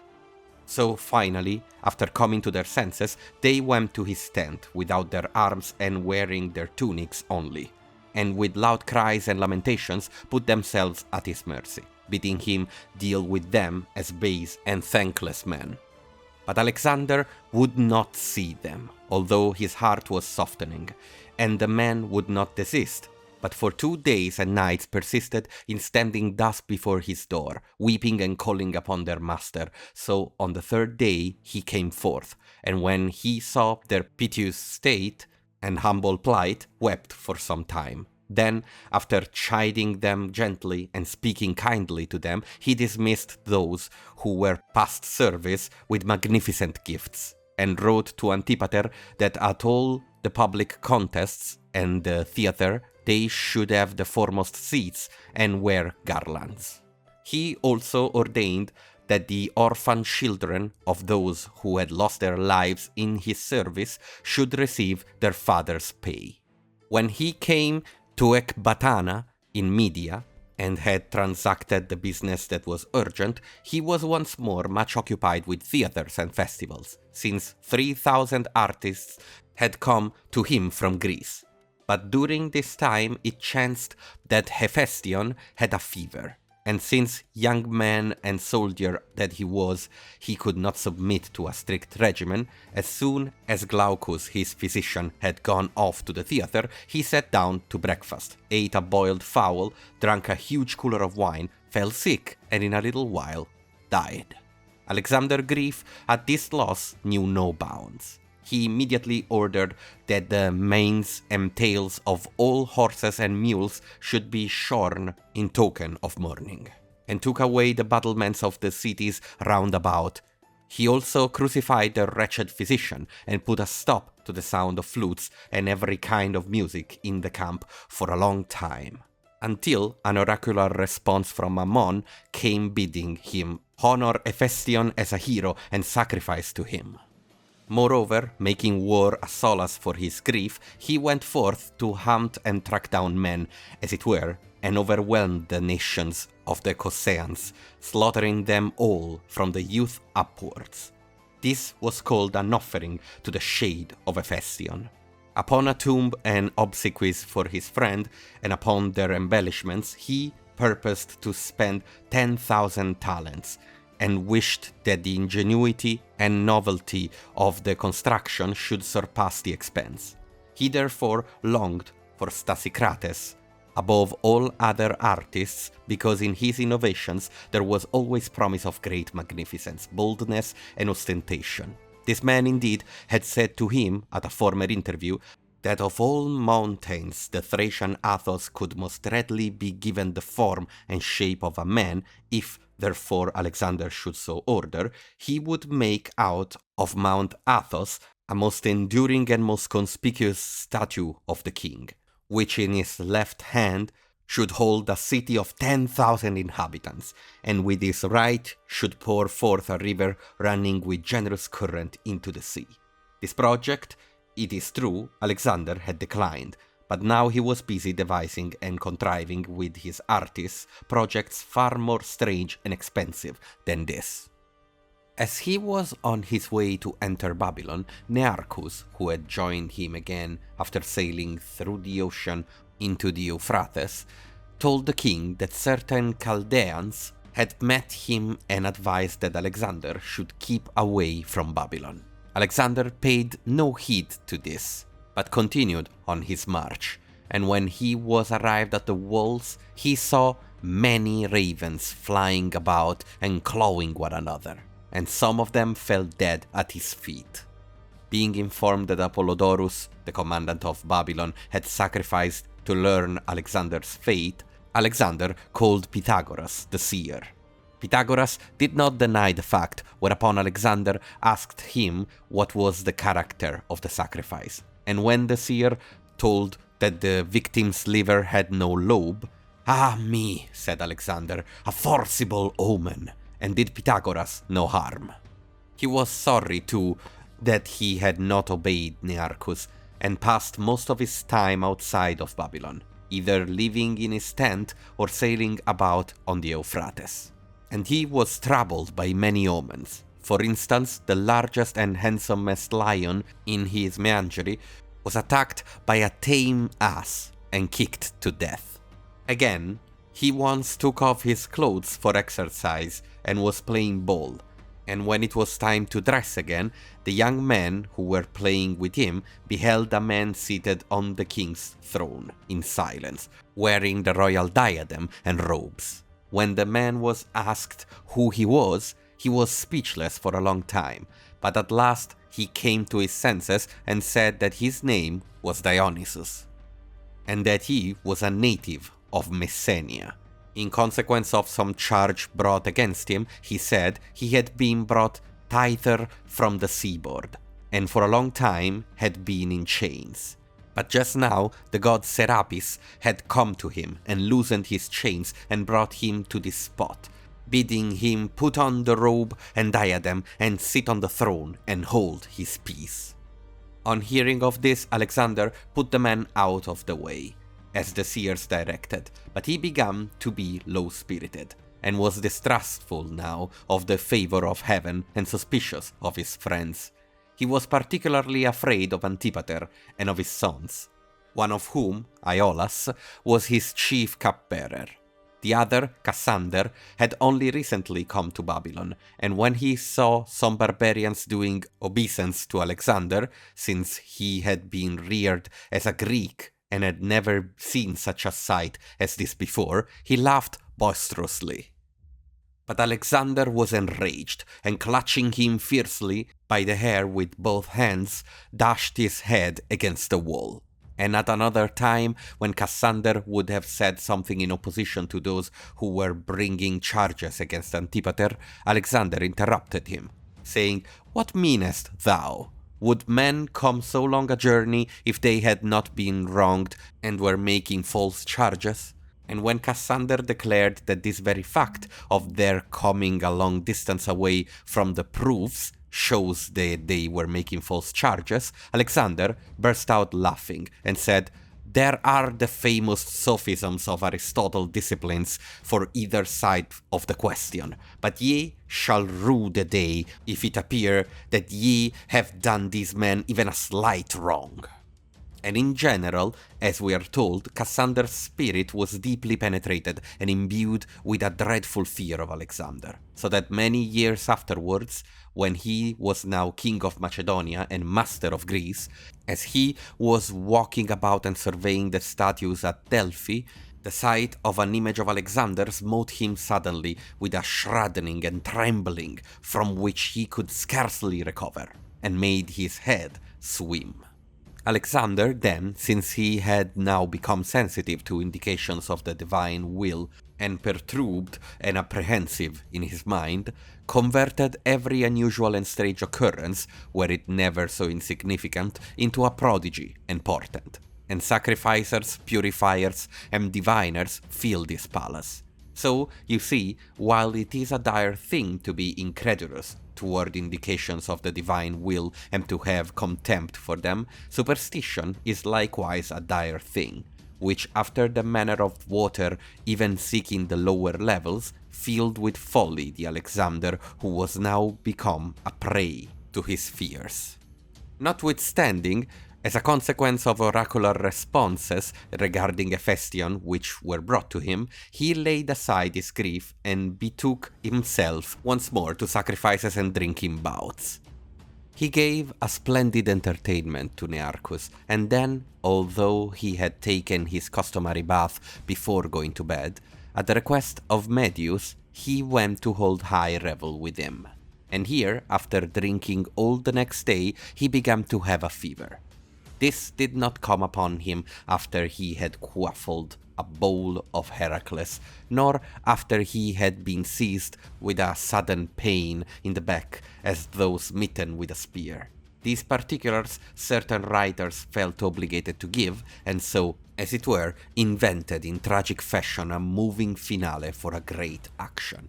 But Astrobulus says that he had a raging fever, and that when he got very thirsty, he drank wine, whereupon he became delirious and died on the 13th day of the month Decius. Moreover, in the court journals, there are recorded the following particulars regarding his sickness. On the 18th of the month Decius, he slept in the bathing room because he had a fever. On the following day, after his bath, he removed into his bedchamber and spent the day at dice with Medius. Then, when it was late, he took a bath, performed his sacrifices to the gods, ate a little, and had a fever throughout the night. On the 20th, after bathing again, he performed his customary sacrifice, and lying in the bathing room, he devoted himself to Nearchus, listening to his story of his voyage and of the Great Sea. The 21st he spent in the same way and was still more inflamed, and during the night he was in a grievous plight, and all the following day his fever was very high. So he had his bed removed and lay by the side of the great bath, where he conversed with his officers about the vacant posts in the army, and how they might be filled with experienced men. On the 24th, his fever was violent, and he had to be carried forth to perform his sacrifices. Moreover, he ordered his principal officers to tarry the court of the palace, and the commanders of divisions and companies to spend the night outside.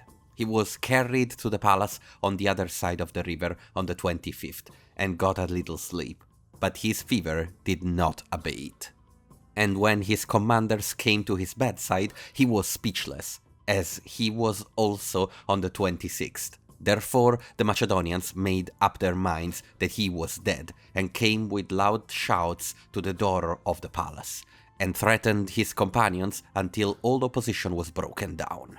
And when the doors had been thrown open to them, without cloak or armor, one by one, they all filed slowly past his couch.